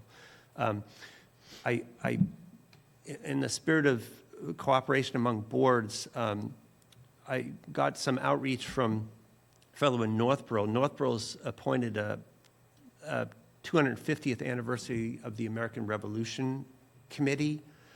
And he reached out to me and he said, "Does Southborough have anything similar?" And I said, "No." And I explained to him that all that energy has been going really toward the tricentennial. But went down to, Andrew was there, the tricentennial's last meeting, and it just kind of shanghaied Don Morris as he came into the building and explained this to him and said, "Is there something we can do?" And Don had me speak. He was very nice because I was basically interrupting his meeting and had me speak to this. But I'd like to figure out what we can do on an educational level about to try to actually aid the Tricentennial Committee with the Revolutionary celebration. So in other words, the 250 of the Revolution is 2026, the Tricentennial's in 2027. So if there's anything that we can do there that will gin up interest for the Tricentennial, I think it might be nice. So we know there's grant money for the 250, so there Yes. is. And we know that the Tricentennial Committee is very active in starting to raise money. So I believe that we should be able to provide the funds we need to get all these things done, the old burial ground in good shape, the fence done, Right. get these gravestones or graves marked, whatever. You're not talking $1 million. And Sam has gone to a lot of trouble to look at the trust money that we have to see what piece of that could be used, because a lot of it was left for burial ground, right, for cemeteries. So I am cautiously optimistic that what you need to get all this done, we will be able to find the funds to do. Kathy, Yeah. can I just jump in Of before course. Kevin finishes? Microphone. Yes, sorry. Anyway, you were mentioning previously about documents that have been found at the fire station that were handed back to you. And I think there's an issue of that needs to get stored somewhere. You can't just, a lot of it. And there's another issue, I think, that there is. For a long time in town, the Historical Society and the Historical Commission were conflated in everybody's mind. So you can make a donation, I've done it, I'm sure a lot of people have, where you think it's going to the town, but it ends up going to the society. Yeah. And I think that has a lot to do with a lot of documents that Kelly was mentioning that she had needed access to a certain document to see whether a house had been modified when, apropos of issuing a permit, the document existed, she was not able to obtain it. So this is kind of something that should be handled sooner rather than later. Yeah, I agree, and I'll just be really quick on this. I will say that this is something that I think a lot about. Again, when we get stuff, somebody sent me a yearbook from the Peters School. It's in my house because I have no place to put it. I have nothing to do with it. When Dan was just after rainstorms, picking up artifacts in what's now the new Heritage Park, I've got a box of 500 of those neatly wrapped up in tissue paper in my basement. I don't know what to do with them, you know? So we agree. We've talked about this. yeah. We know they need space. So we're need in the middle something. of reshuffling buildings right now, so this will all fall out. And because the thing is that, as Marguerite's talking about, there is a legitimate question, right? That when things are of a historic nature donated to town, historically, there'd been such commingling between the society and the commission that no one knew the difference. And so they thought, and, you know, when people make donations, you know, and I don't want anyone to misunderstand me. The Historical Commission supports the work of the society 100%. We're tasked by the master plan to work with them. We do work with them. They've done tremendous work over in Fayetteville Hall against long odds, and, you know, we're committed to good cooperation with them. That said, there may be people that want to donate documents, artifacts, whatever it is, and don't want them going to a private organization, which is what the society is. They want them to stay with the town of Southborough and not in Kevin Miller's home I was going to say, they don't want it in your house either. Right, exactly. So I want to get that stuff where it properly should, and this is why we voted twice to our enthusiastic support of what Jim Haggerty's doing with the records down here in the basement, because it's so important, and you know, I've used those records in my research on the water tower. So I still think we're going in the right direction because the two are now separated pretty well, right? There's no commingling of people. And, you know, as we all know, the wheels of town government move slowly, but they move. So I think we will get there. We're certainly not there yet. So, Kevin, it's 10 after, and I said to 8 o'clock. Okay, I've been pretty patient with just the one point. Go ahead, Andrew, sorry. Okay, the Town Common Rail Replacement Project, the CPA application. So the status of that for the rest of the board, if you're not already aware, Historical Commission has voted to support it, right? And we voted to support it. So I think we're doing it together. Yes. And the deadline to submit the application is the 31st. Of what month? August. Okay. Okay, For so it's a regular town simple. meeting? No, this is for annual town meeting. Okay. Okay. So it's a pretty simple form, right? I'm just thinking logistically, our next meeting is going to be on the 26th, all right? And 27th. Okay. Do you want to have a completed draft application as part of the It's due September 1st? August 31st? This is just a simple application. Right, who's doing the application? Okay, so that's what we're looking to sort out here. So since it was a goal that I volunteered myself for, I will take a first stab at this, but then I'd like to work with you and the Historical Commission. Do you feel it's something that you want to look at and discuss in a public meeting before we sign off on it and submit it to the CPC? And I've also been to the CPC, so this is on the radar screen. Yeah, I'm happy to convene, Okay. later this month. All right. If I can get everybody together and get a quorum, we'll do it. Okay, Let's talk. okay, great. Yep. Yeah, microphone. For whatever reason, the updated application wasn't on our website, so I noticed that, and so we have the updated application is just got posted today. Or by CPC, or? Sorry, for Okay. CPC. Yeah. And we also have an application handbook, which we Yeah, I see that. spent a lot of time on, so hopefully that will be helpful in kind of preparing the CPA application. All right, sounds like we have a plan on that one. Okay. Okay. And one question there is on the application, which I feel like I'm stuck on, okay? Which is, what additional funding sources are available, committed, or under consideration? So I think that asks for grants. Now, obviously, if we were to get approval for CPA funds for this, and then we later found a grant to do it, we could just use the grant and spend less from CPA. I'm stuck, I don't know where to go to determine. Why wouldn't you just say none that we're aware of right now? Okay, so, but just so that we have a good faith response, I'm not aware of anything, but if you are aware of anything, or if anyone else knows of a grant program that could fund something like this, we're all ears so we can put it on this application. Just something to consider over the next couple of weeks before we submit this. Will do. All right. Yeah. So thank you, guys. Thank you. Thank you, Kelly. Thank you, And Dan. I Thank you, say that Grant. I think I speak for the commission to say that we feel really well supported by the select board, and I appreciate that very, very, very much. And Al, let's chat about the DDBLs. Absolutely. Yeah. Thank you That's for your my time. goal, is to Oh, have a yes, conversation. Thank you. Let me, we have to adjourn the Historical Commission, so this will be a roll call vote. Annie? Oh, wait, Yes. someone has to, I'll make, thank you.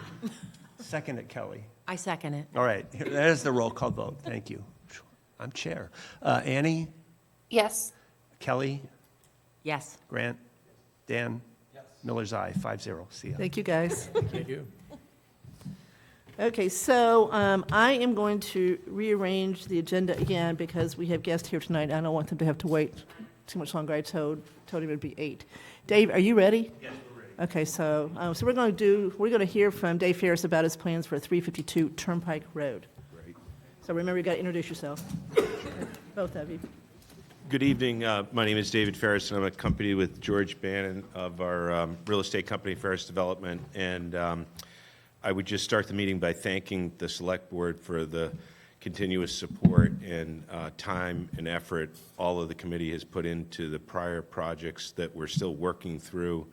And I really would say that both the ZBA and the Select Board have shown tremendous resilience and effort and commitment to both the projects that we put before the community, and we're very grateful for all of your efforts and work with us. And it's with that I would sort of start an introduction to 352 and why we thought it could make sense for the community, stepping back, big picture, and just looking at where we are as a community in terms of our affordable housing. Effectively, we looked at our existing asset base in Southborough and how the utilization was happening and changing in the office market, that we own a pretty substantial amount of office buildings that have pretty decent vacancy. And more to the point, they have Cs, I would call it, of impervious surface parking lots that are going unparked every day. And we had originally sold off some of our land behind 352 Turnpike when we originally bought the building to a very nice developer and neighbor and really great steward of the community, Bob Moss, who's a friend of mine, who's my diagonal neighbor in the community. And Bob expanded his project to add some additional townhomes because he was building a septic treatment system, and he could take the extra 18 or 20 units at the time in the town. It was beneficial from a 40B affordable, it increased the units. So we kind of traded some of the land behind it. Now we're looking at the parking lot, which is in need of sort of updating anyway, and we're looking at our occupancy rate in the building itself, and the occupancy rate's okay. We're losing one of our big tenants to Westboro, which is Bowler on the top floor, so we'll need to re-tenant that. But we're hearing just a continuous sort of loop of people wanting to live and work closer to where they go every day, and they don't want to commute. Not that we think people necessarily who were proposing these apartments will want to work in the building next to them, but effectively, we are proposing a 40B project that has 68 units that's very heavily centric on one-bedroom units that would be units for affluent residents that would be right off of 495 Turnpike Road and Mass Pike, and effectively next to Bob's project, which is Madison Place. So we thought from a location perspective, it wasn't a big hardship on the community from a population in terms of who might live at this location. I think the Madison Place is a great example because I think maybe there's 6 families out of that entire project, and it's about 3 or 4 times the size of this proposed project. In this project, we leaned it very heavily towards one-bedroom units, which I think the count was 55 units, and six being 2 bedrooms, and then 7 being 3. So we stayed at what we would consider the state minimum ratios of smaller units to be less of an impact on the community and school system. And Rent or for sale? For rent. Okay. Yep. So all 25% would be affordable. And the way I would think of it is, in terms of all the projects we have before the community now, this would be our third. If all three were even permitted and successful, that would kind of put 160 total units into the mix, of which 40 would be affordable to the community. So the way I kind of see it is, that's kind of like 40 classmates or people like my sister who can't afford to live in the community that could maybe come back to the community because there'd be affordable units in the community. I think that one of the projects that we had, and I think it's important to kind of look at it holistically, even though we're here to talk about 352, one of the projects that we had originally talked about with the select board was the project at 250. And we dramatically resized that project based on community feedback and what we thought would be a more acceptable and palatable kind of solution for the neighbors and kind of being in their backyard. So that went from really being a building to a series of townhomes that got halved in size. And so we were kind of looking at how could we still be productive in the community and get some of the affordable housing goals achieved and do it in a way that put Southborough really first. And I say, obviously, this is our project, but I think it's Southborough first. And I'll say that respectfully because of the following. If our two projects currently were approved, I think the community holistically is protected for a minimum of a decade, which means the control shifts back to all the residents in town, and the residents get to decide when and where a project is appropriately suited, and you, the select board, get to take that feedback and ultimately vote in a friendly or a non-friendly project. But based on census data and where we are as a community now, I think the two projects that we have before, if both of those were approved, we would end up in safe harbor. I think this project is kind of like the icing on the cake in terms of it's kind of what every community frankly wants, which is a project on the outskirts of their town at the very edge of the, town line property lines where it's not burdening, traffic flows and impeding town resources in the center of town. Like I think of like a community like Westboro, which has a very bottlenecked center of town. This is really at the outskirts and at the edge of the town line between Southborough and Westboro. And more importantly, I think it just puts Southborough in a position to really protect its rural character for much more than a decade. And I say that because all of these units would be constructed as rental units, which would in turn give it full credit for the total project. And my feeling is it puts Southborough back in the driver's seat. I think we were a little behind as a community in terms of where we could have been, and we got a taste of controversy, and that didn't go well. And now I think, we're trying to forge a new path with, residency buy-in. And the fact that this location has almost no residential neighbors or abutters and is already buttressing an existing 40B, this is not where people would typically buy their first house or first condo, but it is a place that they would rent and say, I can get on 495 and go to my job every day pretty quickly and conveniently.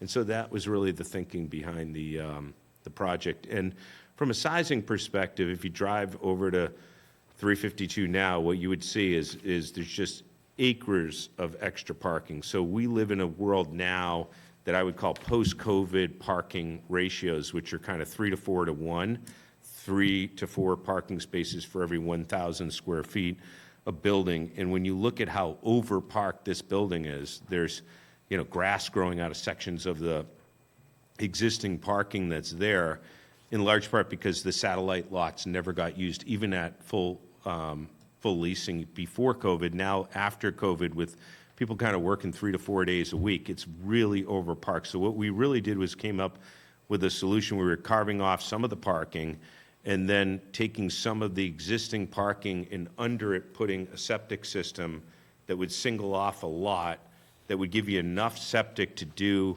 the 68 apartments, of which 55 would be one bedroom. So they're like, young professionals, 6 2-bedrooms and 7 3-bedrooms, which would be required. We don't really get, we could do the minimum, but we can't do under the minimum. And So are you saying that the building's going to stand as a building, or are you trying to replace the building with the units? no, the building is, this would be, the office building would remain. Okay. And the, Another building. yeah, the apartment building would be off to the left when you come into the parking lot. Like 120, as far as what? Yeah, it's kind of very similar to 120. And I think, like, you know, what I want the select board to understand and know from a commitment as a developer, either myself, George, or Brian, at any point, if it's even on a quarterly or monthly basis, you want to hear directly from us on any of these projects, you know, you just calendar it. If I can't be here, George or Brian will, but we want these to feel like friendly 40Bs in the community, and we don't want them to feel like a development that is forced on the community. We want to be able to let it stand on its merits for what it is, which is some affordable housing, but done in the most responsible parts of town. Like, I think the 120 thing, we don't need to rehash the whole thing, except to say that I think there's a great opportunity, and you have my commitment that if I can donate that land prior to year end and we can get that permitted, I'll do it. And you have my commitment that that will happen. And I really personally, and I started the meeting with it, and I'll finish my sort of comments on this, you know, when you get to where I am in life, you've sort of reached some point of normalcy, you've kind of had your business, you know, things happen, and this is another chapter of it. And I have truly very much appreciated the support of this board and the ZBA. Both have been extraordinary to work with, and the best of the best relative to all the communities that we've served in. So for 352, are you ready to start putting it together? Yeah, we have the concept plan, and we would ask for your opinion of what you think of the project, and then based on that, we would put it forward before the state to be, for lack of a better term, ahead of anyone else in the queue, to be totally transparent with you. Our concern would be one or both of our existing plans get mired in legal litigation or problems, and then the town's left kind of naked with this overhang, and somebody else kind of gets ahead of us with the state and gets a, what's the term of art? Project eligibility. Project, yes, that's it, Sam, a project eligibility letter. And so this, for us, was a way to ensure that we're that much further ahead in the project eligibility letter. And frankly, if one of the two of ours didn't meet, like, whatever legal, like, issues and sat in limbo, the town would have satisfied its cap. Total transparency.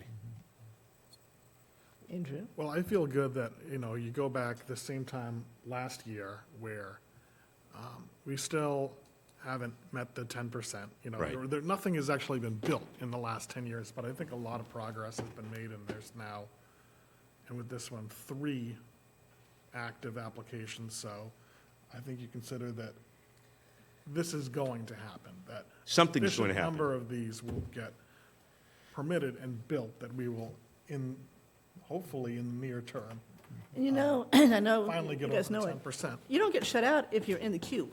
So you don't get shut out unless the permit's been issued. That's when it starts counting toward the 10%. But- Right. So you're. So just you're looking thinking- at, you know, the plans here, I think some parts of it which are appealing are you're looking to reduce some of the impervious surface that exists there.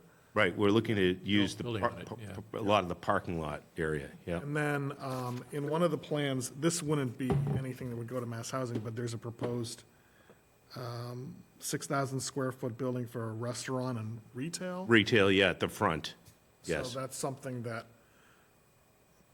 that's at a very conceptual level. It is, yes, yeah.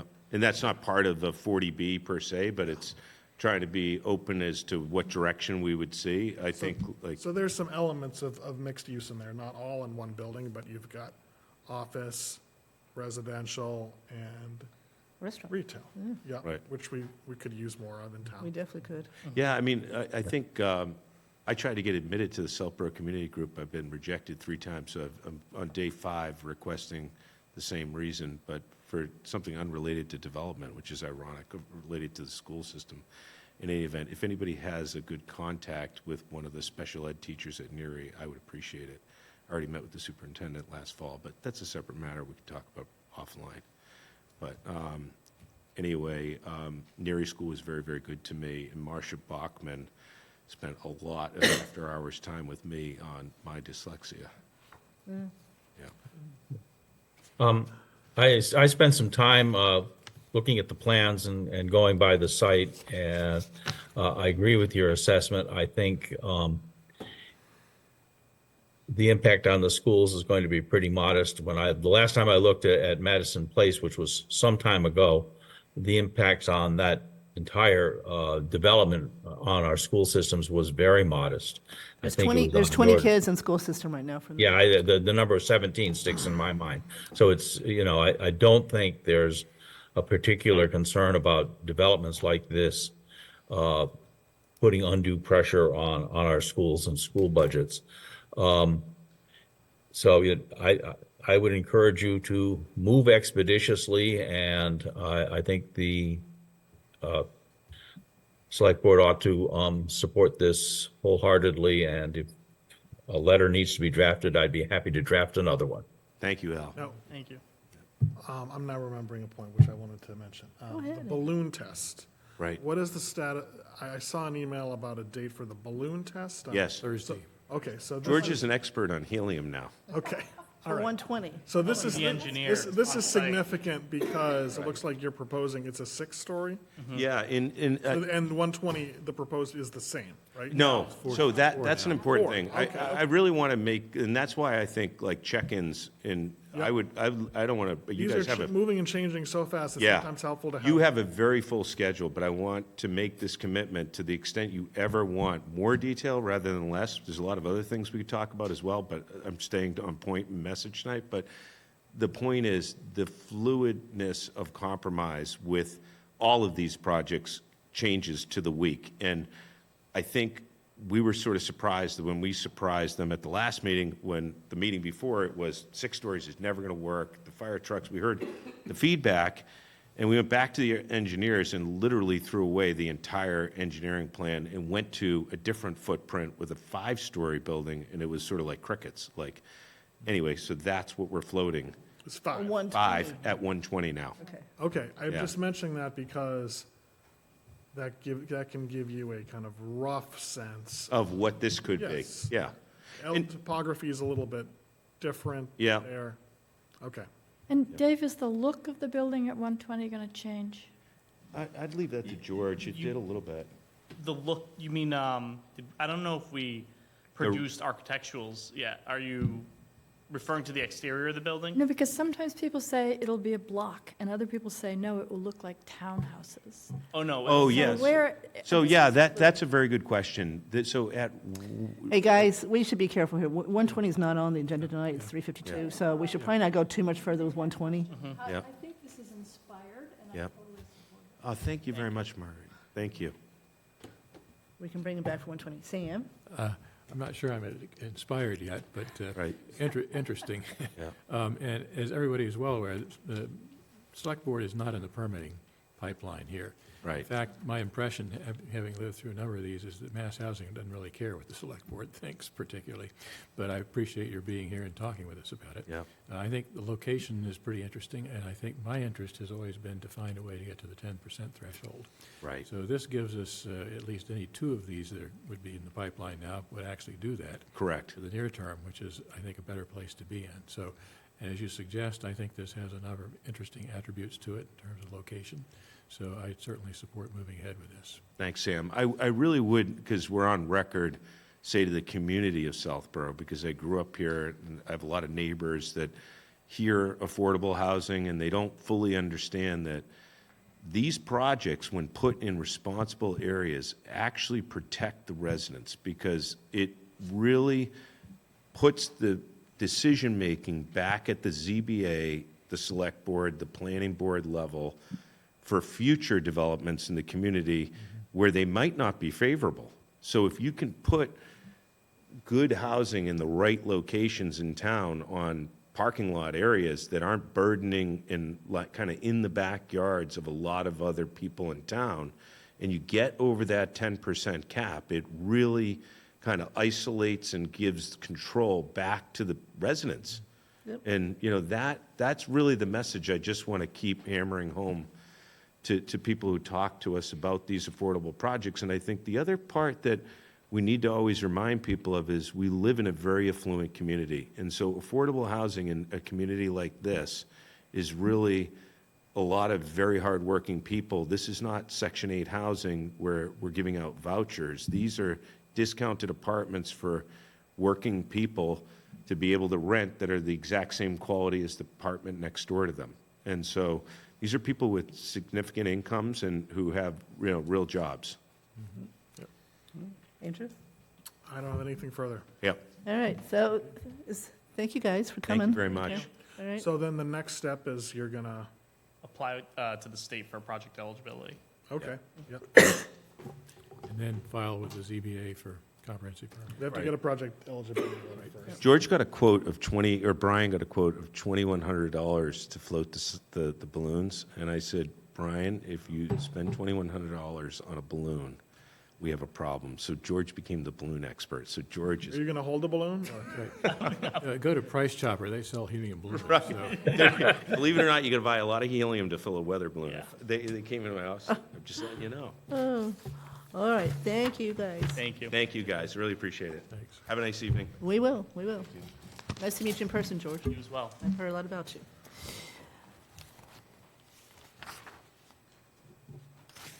Okay, so now we're going to go back to the first public comment.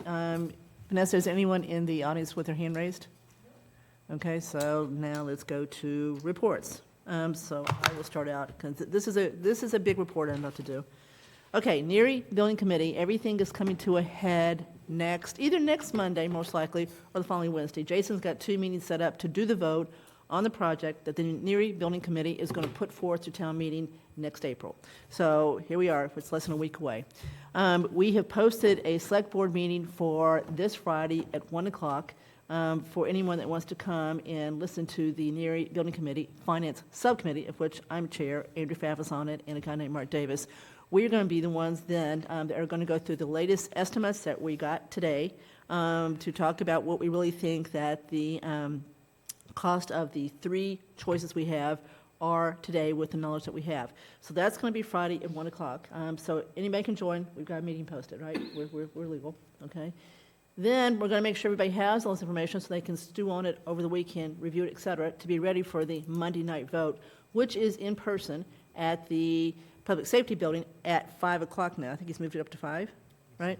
And we're going to post a meeting for that, too, in case you want to go, so that anybody, they can say something. I mean, this is a big decision, guys. We've never had a project anywhere near as big as this money-wise. So this is it. It's coming to a head really fast. Okay? You wanna talk about Recreation Commission vacancies? Not yet. Okay. Okay?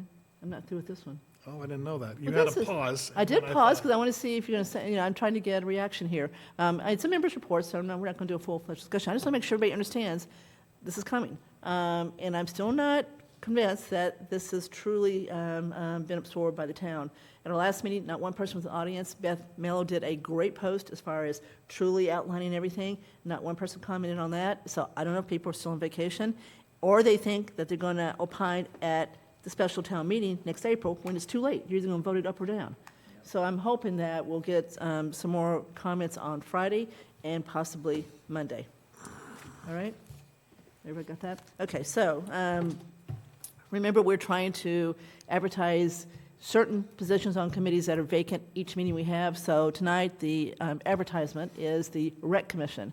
So it's full right now, but there are 2 people that are about to step down. If they have stepped down, I'm not aware of it. They want to get a replacement first. They're trying to make sure that it's a seamless transition.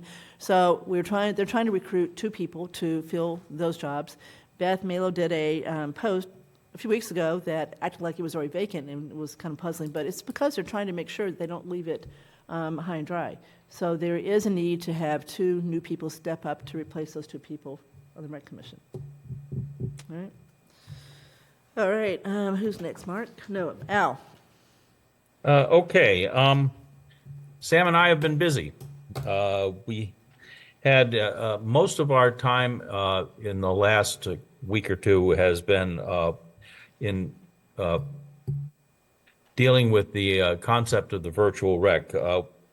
The chiefs and Mark set up a meeting with representatives from Northborough, Ashland, and Westborough, and they got the virtual rec presentation to determine whether there was any interest from our neighboring communities in this concept.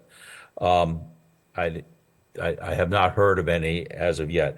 I had a conversation with one of the people at the State 911 Commission about whether it was possible that the state would be interested in funding a virtual rec. He was not encouraging. We're going to try one other avenue at the state. But at this point, I think we're at a position where I think we need to begin holding public forums to talk about what our choices are and the path going forward. So I think over the next month, we're going to need to schedule somewhere between 2 and 3 public forums to actually discuss this in a broader context. I just second what Al says. Might be more than a month to do these, but basically, and Al, just to rehash a little bit for people, the concept of the virtual rec, interesting one where all the participants would actually keep their physical dispatch centers in place as they exist today, and we would connect them electronically so they would basically act like they were one team. And there's a number of things that have to happen from a training standpoint and other procedural things that have to happen. But in theory, that could happen technically these days. But I think the concern is, from a practical standpoint, it's pretty clear that the chiefs, not only our chiefs, but other chiefs, are not there yet. So it is sort of like pushing on a string if we were likely to push in that direction. And that costs time and money to do that, and particularly if the state is not on board to fund it, that's a major hurdle as well. So again, we will follow up to finish out the conversation with the state just to be sure that that's what they believe, but that's the indication so far. And in the meantime, then we, I think, need to move forward with our current process in terms of working with Westboro Rec, which is moving along as they had originally planned. And there are a number of questions about that one as well that we'll work to resolve, but that's sort of the direction currently. So Alan's saying we need to get those meetings scheduled, and then we're going to try to have 2 or 3 meetings between now and town meeting. Yep. This is August Yes. 6th. Okay. I think All right. Sam and I will pull together a draft schedule and see where we can go. All right, Andrew? Yes. Does Al have a one-stop update? Andrew's done the one-stop Oh, update. I'm sorry, okay. Just want to update everyone that some point in July, I appeared together with Kathy, at a planning board meeting where we informed them that one of the select board goals was to have a successful one-stop grant application focused on a study of Route 9 zoning, and that my purpose in letting them know that was so that they're aware of it and can contribute any feedback or input that they feel would be appropriate, and also recognizing that, you know, if we're successful in getting this grant, we ultimately don't want any study that comes out of it to just gather dust on a shelf, but to be something that the planning board would consider. So I was asking for basically just kind of the conceptual buy-in from the planning board for pursuing a grant application like this, and I'm pleased that the planning board unanimously voiced support and interest for our doing this. And I think the timing works out in that if we were successful in applying for and getting for this grant, any completed study would come after the MBTA communities. The work associated with that is completed. One other update I want to give to people is on the Affordable Housing Consolidation Working Group, which we approved that charge at one of our last meetings. Pleased to report that on last Friday, we held our first meeting. It was a publicly posted meeting. And Al and I were there from the Affordable Housing Trust Fund Committee. Doug Mance and Paul Desmond from Shopsy and Lisa Brasio. I thought it was a great meeting where we identified what we think are some, the basic structure of our proposed bylaw. So I'm cautiously optimistic that with just a couple of meetings or two, we'll be in a position where for our last meeting in August, we'll be able to have some draft language to be included in the warrant about that. I think the preliminary plan is that we would take the provision of the Southborough bylaw that created CHOPSI, and then we would, in that same provision, put in place our new Affordable Housing Trust Fund committee language about that, combining the two mission statements of the two organizations, which are very, very similar. So stay tuned about that. All right, thank you. Mark? Thank you. A couple of quick things. First, just some scheduling items for upcoming meetings. We're looking at a special meeting the last week of August, Tuesday, August 27th, I think the main purpose of that is to try to get the warrant ready for a special town meeting so that we can have everything in pretty good shape and make sure that Jay Talman has sufficient time to review everything. Also, a special meeting, and the chair can correct me if I screw this up, a special meeting on September 11th at 6:30 p.m. With the Neary School Building Committee. No? K through 8. K through 8? Yeah. Okay. They're trying, remember, you have it on your schedule, we talked about it. Yeah, they'll be taking. They're replacing the gentleman that moved from Southborough, so they have advertised for it, so it's a joint appointment between the school committee and select board. So we're first on the agenda, it will be at Trottier, in person, 9/11, 6:30. Assuming they have someone to apply for it. Okay, so all I got right on that was the date. Yep. Good start. Yeah, I'll take it. Update on the public safety staffing study. The consultant did get a draft report to the chiefs and to me. We have reviewed that. We've gone back with some changes and tightening up some of the data points. And I am hoping that in the next week can present that to you for a final, in its final form.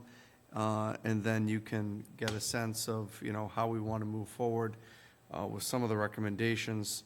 I think that it's, without really getting into the draft itself, because some things may change, there's a good number of positions across police, fire, and communications that the consultant is, suggesting, should be considered moving forward in the near and a little more, far out there future for the department. So there's going to be a lot for the board to take a look at and to consider in there. So we'll hopefully have that out to you within the week. Second, again, a lot of information coming back all at the same time. The Division of Local Services has issued their financial policy manual, a report back to the town. This was half of the work that they would do, and the other half being a review of the financial operations. Would have been nice to see them both together. Kind of would have been nice to see the operations piece first, but this is how they chose to do it.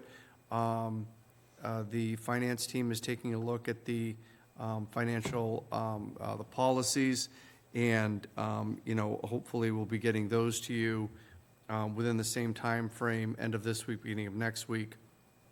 And I just want to point out a couple of things. This is not a document I think the board is going to be able to look at and, make a couple of amendments and accept it globally. There are policies in here that are updating current policies that the town has. There are policies in here that the town does not currently have. There are policies that assign responsibilities to employees that employees do not currently have. There are responsibilities that are assigned to certain employees that are currently being done by other employees. There is also, some of these policies are conditional upon certain technology upgrades, things of that nature. So there's a lot of moving pieces. I think this is going to be something that's going to take some time, And I think, the finance team will be coming back and trying to give you the first tranche of this and looking at policies that are updating what we currently have, and then we can, begin to move forward from there. So we can give you everything. You'll see the whole report, but I think that's the suggestion that may come back from the finance team.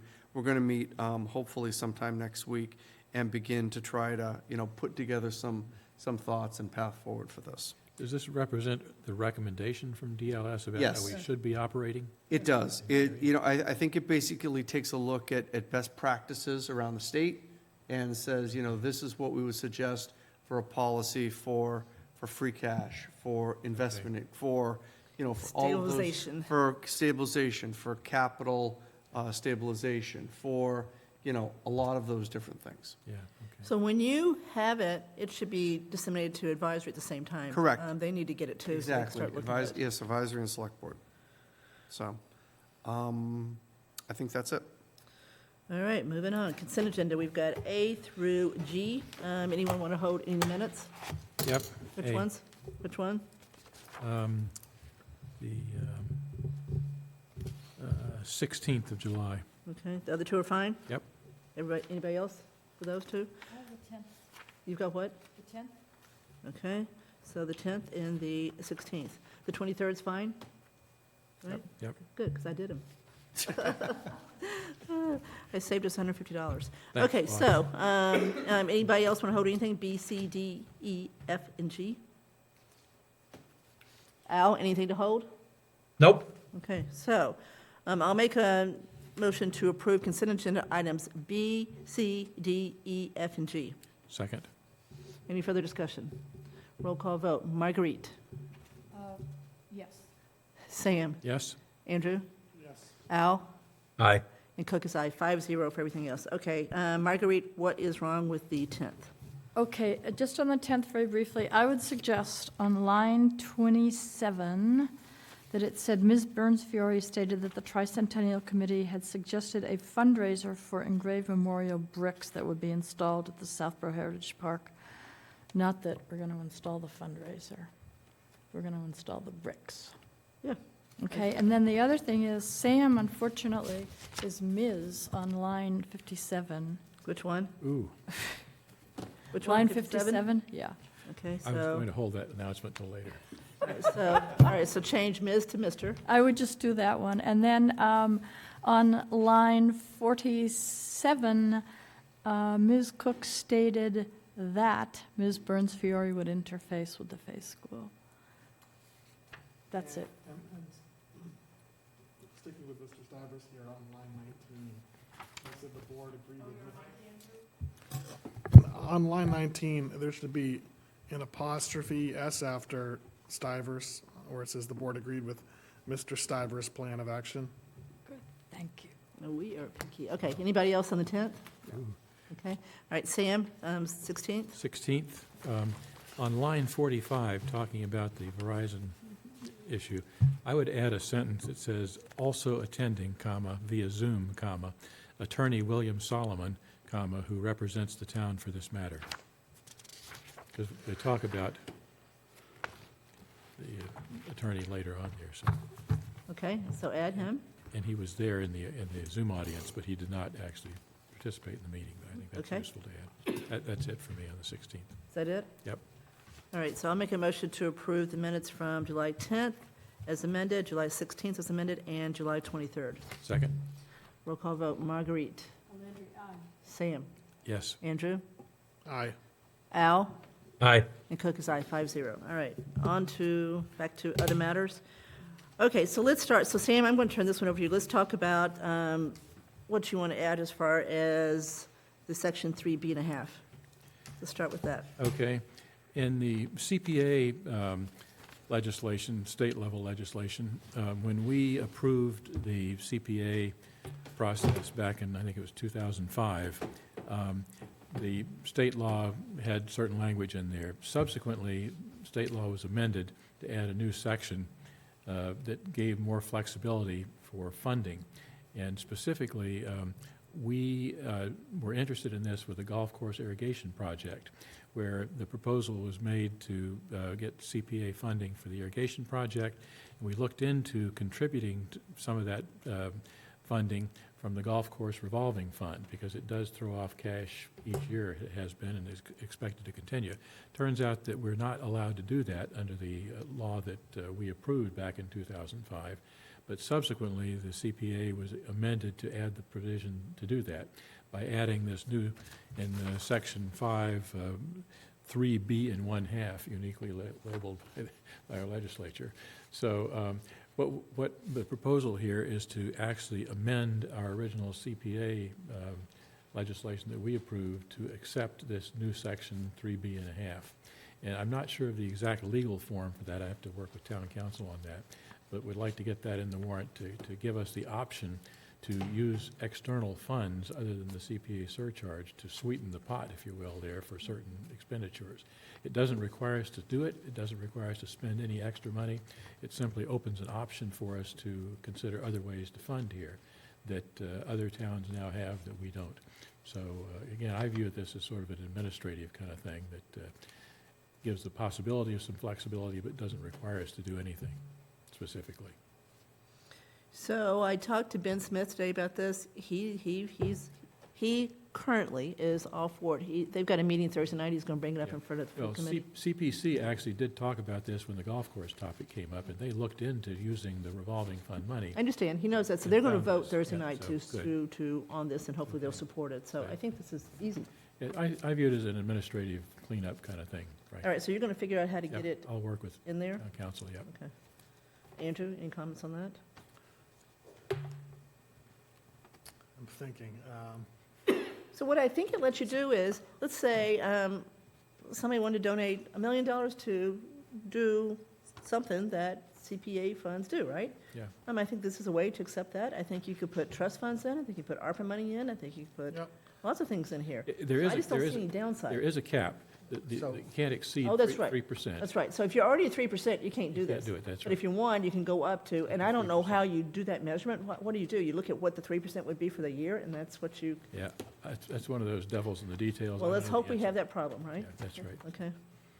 But Andrew's still thinking. no, are there examples of CPA projects we've done where they were funded ever, in part with CPA funds and in part with, Not that I can think of, Okay, but none but that I I can don't think know, of, but- yeah. it seems to create this path for the CPC to contingently support something. Well, we'll support this in part if there's a match from another part of the,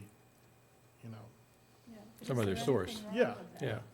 No, that's what I'm That's not the thinking through in my intent, so I don't like, I hope that's not where this Yeah, I ends hope that's up, not you where it know? is, because ultimately, we like it, we prefer projects to be funded with CPA funds as First. much as possible. Yeah, Yes, right, Because it first. doesn't Yeah. hit the tax rate in the same way that it would if it was, a capital.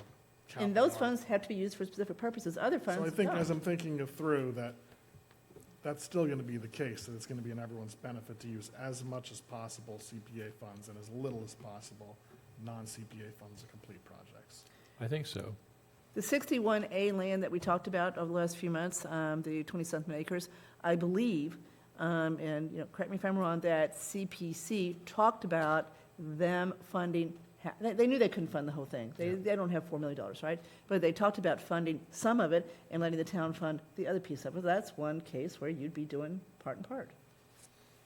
Is Westboro using this, Sam? Not sure. Don't know when they approved CPA, actually. We can find that out. So are we supportive of putting this on there? Yes. Okay. Al? Yes. Okay. All right, so we've just added an article, okay? All right, so now let's go through the whole warrant. And not only order, we got to talk about a couple of these that we really haven't talked about, if we're going to keep them on there. So Sam has very graciously organized the articles into 4 categories: operational, administrative, budget, and policy bylaw updates. Okay, so there's 2 that I think need to come off this tonight. We're not going to get there. CPA surtax, we're not going to get there with this one. CPC does not support it currently. If we go through town meeting, you don't want them standing up and saying, don't do it. We can still do it, at the annual, but I think that one's got to come off for now. And then the Stormwater Enterprise Fund Advisory's not going to be ready. You know, they've been tasked with coming through with that one as far as the proposal goes. So Andrew Pfaff agrees those two should come off for the moment. Anybody have an issue with that? Nope. Okay, so we added one, we took off two, so now we got 15. So mark through that one and that one. Okay. Now, let's talk about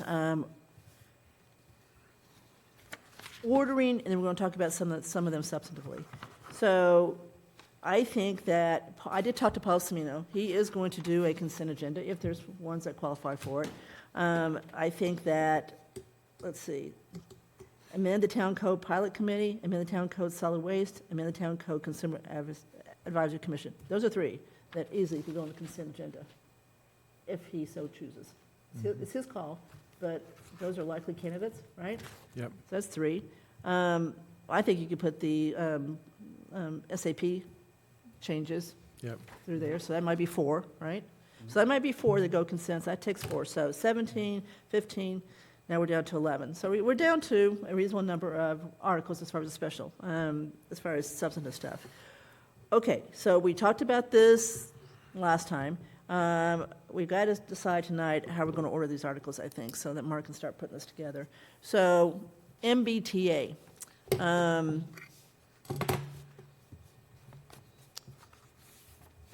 I'll say I, not we, have promised Ms. Luttrell that we will do this really early so that people will be there to vote on this. If Paul starts off with consent, I think the first substantive article he's going to get to by 7:15, 7:30 at the latest. So I would still vote to start right off with MBTA and get it done. So I'm going to throw it out. You guys disagree or agree? I think the big question is, will you lose your quorum afterwards? I don't know, Al. There's some, so let's talk. There's still some pretty important things that come after. Anytime you got budget stuff, people usually stay for that. I think people are going to be interested in Atwood. I think they're going to be interested in rec. And I think they're going to be interested in possibly the Breakneck Hill Conservation extra money.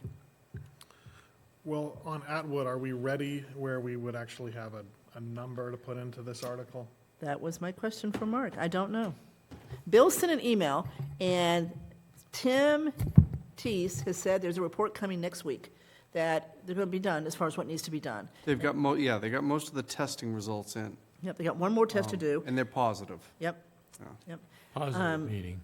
Positive meaning the results are good for us in terms of Okay. where there may be contamination. There are limited areas. Okay, not positive contaminant. No, yeah, I know. Okay. Positive is just positive to- is such a negative term, over the past several years for a lot of reasons, but yes, Yeah, good the result in the report- data.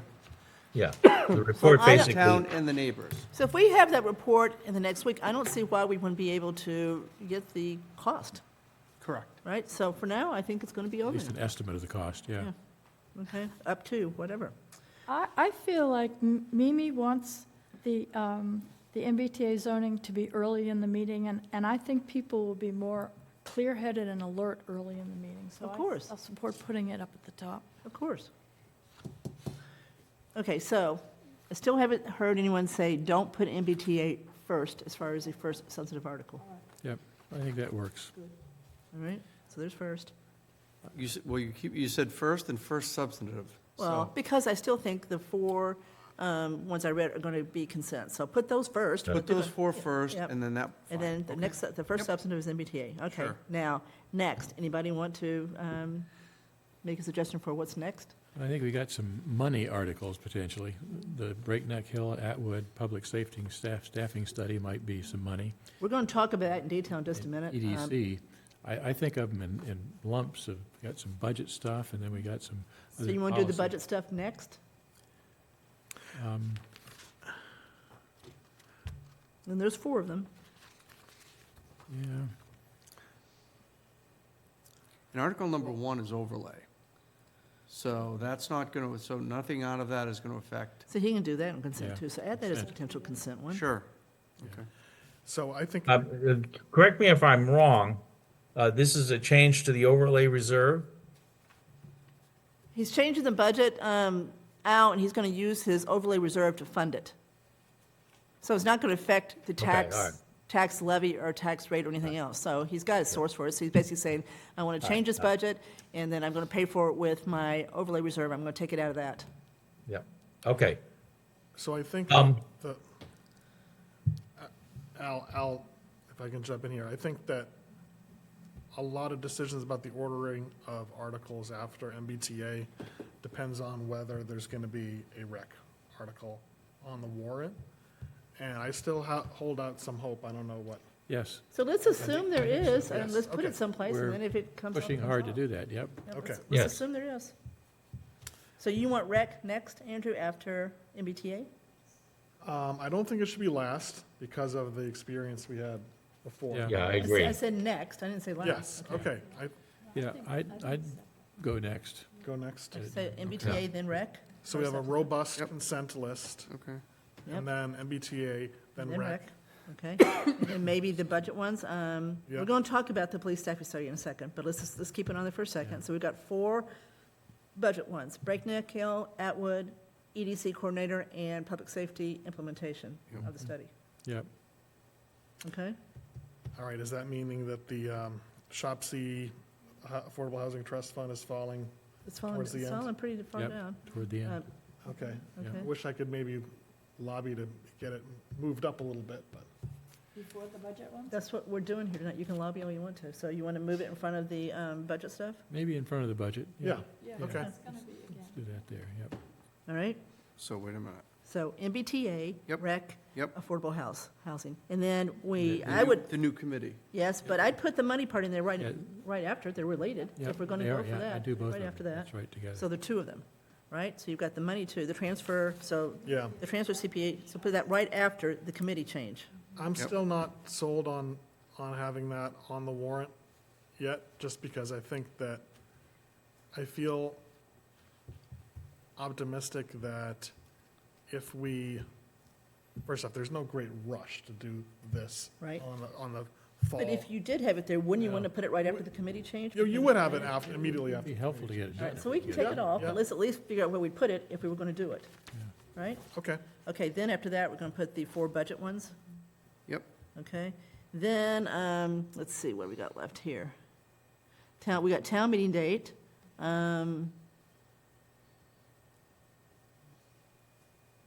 That may be it. And the town meeting date, the substance of that, again, is to Do we no wanna longer have it be The last- required to be a Saturday? No longer be required to be held no later than the last Saturday in March. So, Vanessa has her hand up.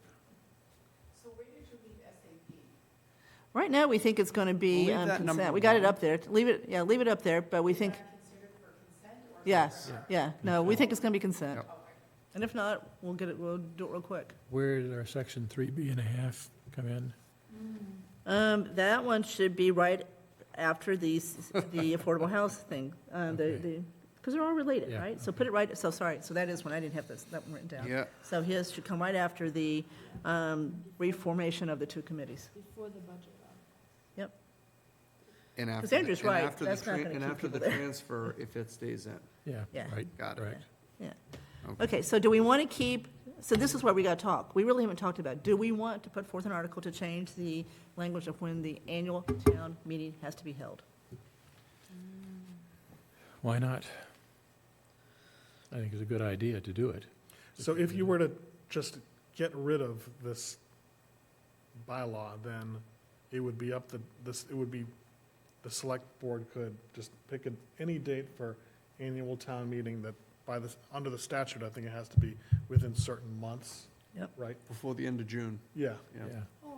So we have flexibility And at that's that what, point. now before, was it just governed by a norm that the select board always had it within a certain? I thought there was a bylaw. Okay, there was a bylaw before this current bylaw? Okay, Yes, there definitely was. all right. Because it was always around April 15th. Forget the COVID years, but before it was always around April 15th. I mean, How do I know that? why- Because I was Yeah. tired. Okay. Why should we have a bylaw for it? Why don't we have flexibility? It seems to me to be reasonable. I mean, again, clearly, we have to work with the finance team pick a date that actually does what they need to do to get all the budget stuff done in time with the state cycle and so forth, but. It might make more sense to simply have a bylaw that says that the select board shall establish the date of the annual town meeting prior to some date. I like that. But I mean, that's what the state law already says, so. Yeah, we'll there's put really that, no whatever point the in- state law date is, so it's gotta be before that. As long as it's before that, we've got flexibility. So the easy way here is to remove the existing bylaw. Yeah. And the case for that would be that establishing the Saturday date has not led to a dramatically increased turnout. No, we tried, and it's very hard on us to do it. It's hard to get the budget done, and that's a reason to not do it. And This is- our survey said that people prefer weeknights at That's right. this point. That's right. But again, having no requirement other than, whatever the state says, gives us flexibility to continue to experiment with this and look for other ways to do it, frankly, which, So do people ordinarily know what the state requirement is if the town doesn't tell them? I've got people on my street who've never been to a town meeting. yeah. Well, the state has budget requirements, so we got. Yeah, that's why it has financial to stuff be done before at June. So certain so the times. only reason to have a bylaw for us would be that people are in town and they don't know how to look it up for what the state says. I mean, this is real hand-holding. Sort of, yeah. So do we want to do this? Marguerite? I like what Al said and just have it like before the end of June or whatever the state says. We So comply then with you would state do that law. by just Vote. voting to eliminate the bylaw, and then it Yeah. would just be Yeah. up to the select board. Like we do with special town meetings, for example. Yeah, We set a exactly. date, yeah. Sam? I go for that. Andrew? Yeah, and it's one of those where town meeting would decide, we'd just live with whatever. If town meeting felt that we wanted to stick with the Saturday date, then that's what we do. Town meeting But I votes, think the yeah. time is ripe for a discussion about whether we should be required Yeah. to do it on Saturday. Right, but this gives us total flexibility if we change it with the way we're talking about, so I like the So flexibility. is that the last article? Yeah. Okay. And the current bylaw, I don't think serves the advantage of the public or residents particularly, frankly. Well, the survey backs you up on that. We've Yeah. seen the turnout. It hasn't been great, and we know how rushed our budget season is trying to get it done. Okay. Brian Ballantyne, I bet, will be happy. Mm. Okay, so we've agreed, correct, Al? Yep. Okay. All right, now the two, what we got to go back to as far as substantive stuff, we really haven't talked about it, is the implementation of the public safety staffing study. There is a lot in the study. Mark's given me the Cliff Notes version of it. I don't think we can do this before this special time meeting. There's a lot to consider, truly. There's a lot of positions that are being suggested to be added.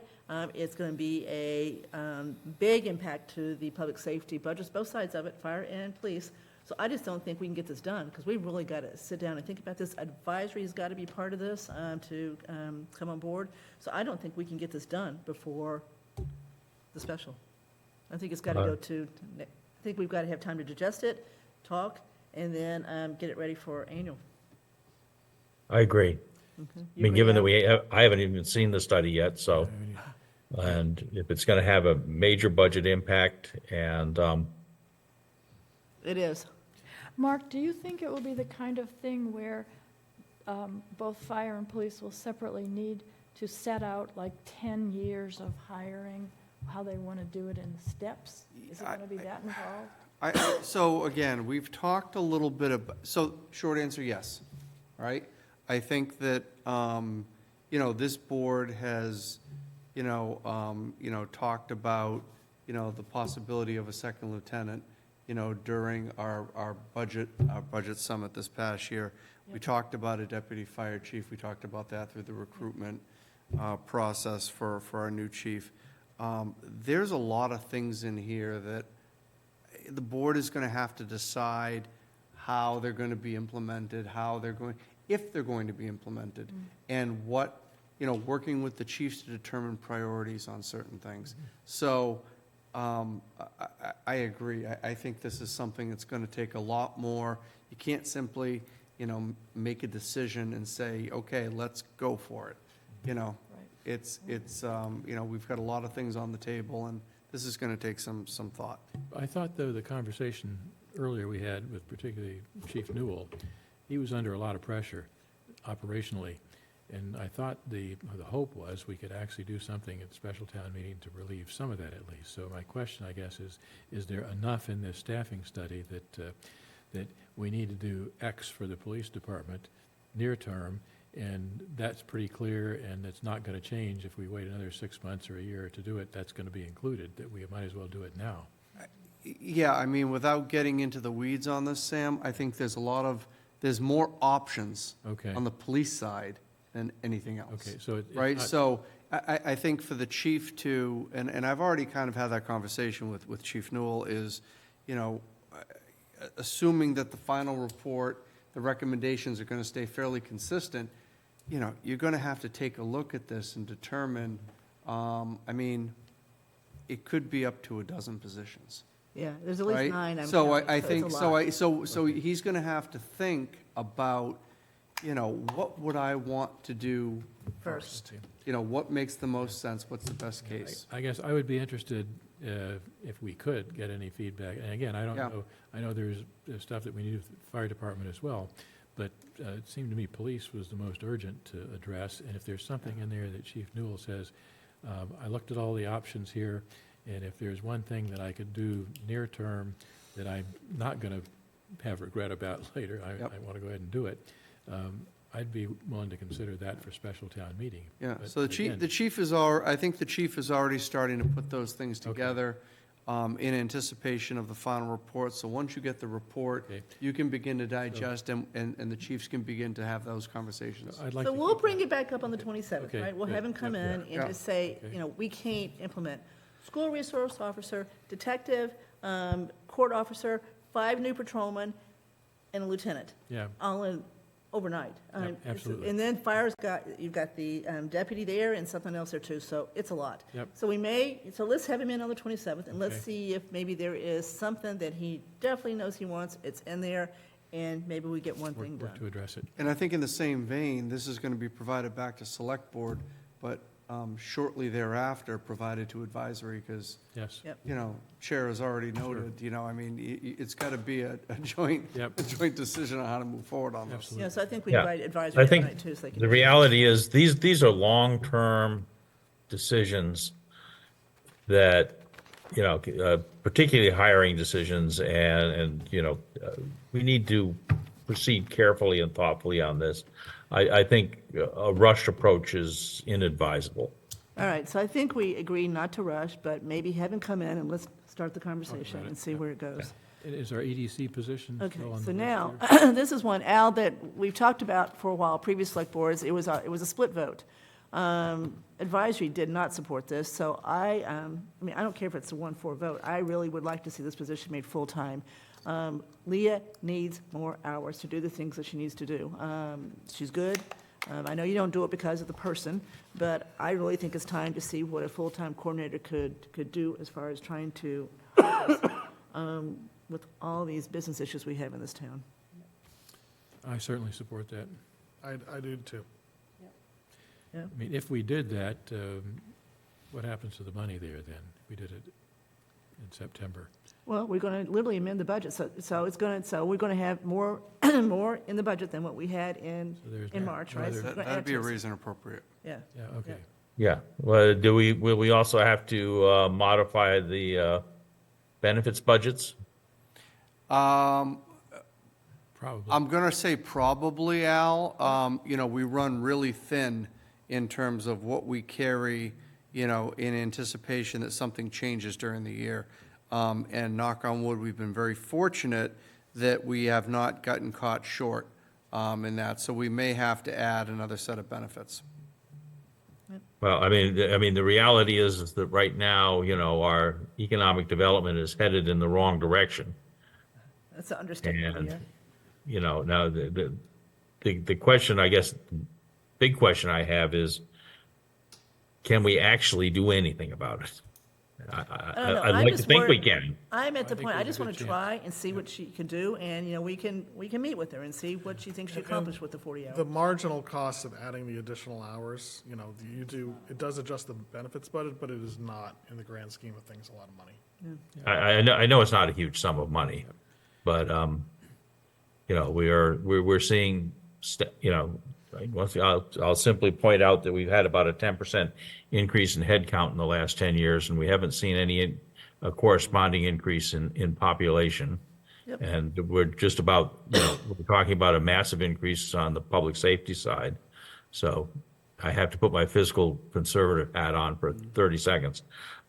Look, we need more business in town. There's no question about it. And I'm willing to try as well, but I think we need to make sure that we have performance standards in place so we really understand, that we're actually achieving some results. Okay, that's great. So that's 5-0 for us. That will help. It's unanimous. Yep. Okay, all right, so we're going to have it on there. All right, so we've gone through all of the articles. We have ordered them, so I think we have completed that task. Anybody have any other questions or issues on the warrant? Nope. Okay. All right, so you and Al are going to figure out what dates you want to add to the schedule as far as rec, public forums? Okay. All right, let's see, where are we? So we're done, I think. Public comment. Vanessa, anybody else in the audience for public comment? All right. Okay, so I will make a motion to adjourn. Second. Roll call vote. Marguerite. Landry, aye. Sam. Aye. Andrew. Aye. Al. Aye. Kathy, 5-0. Good night, everybody. Thank you, and good night.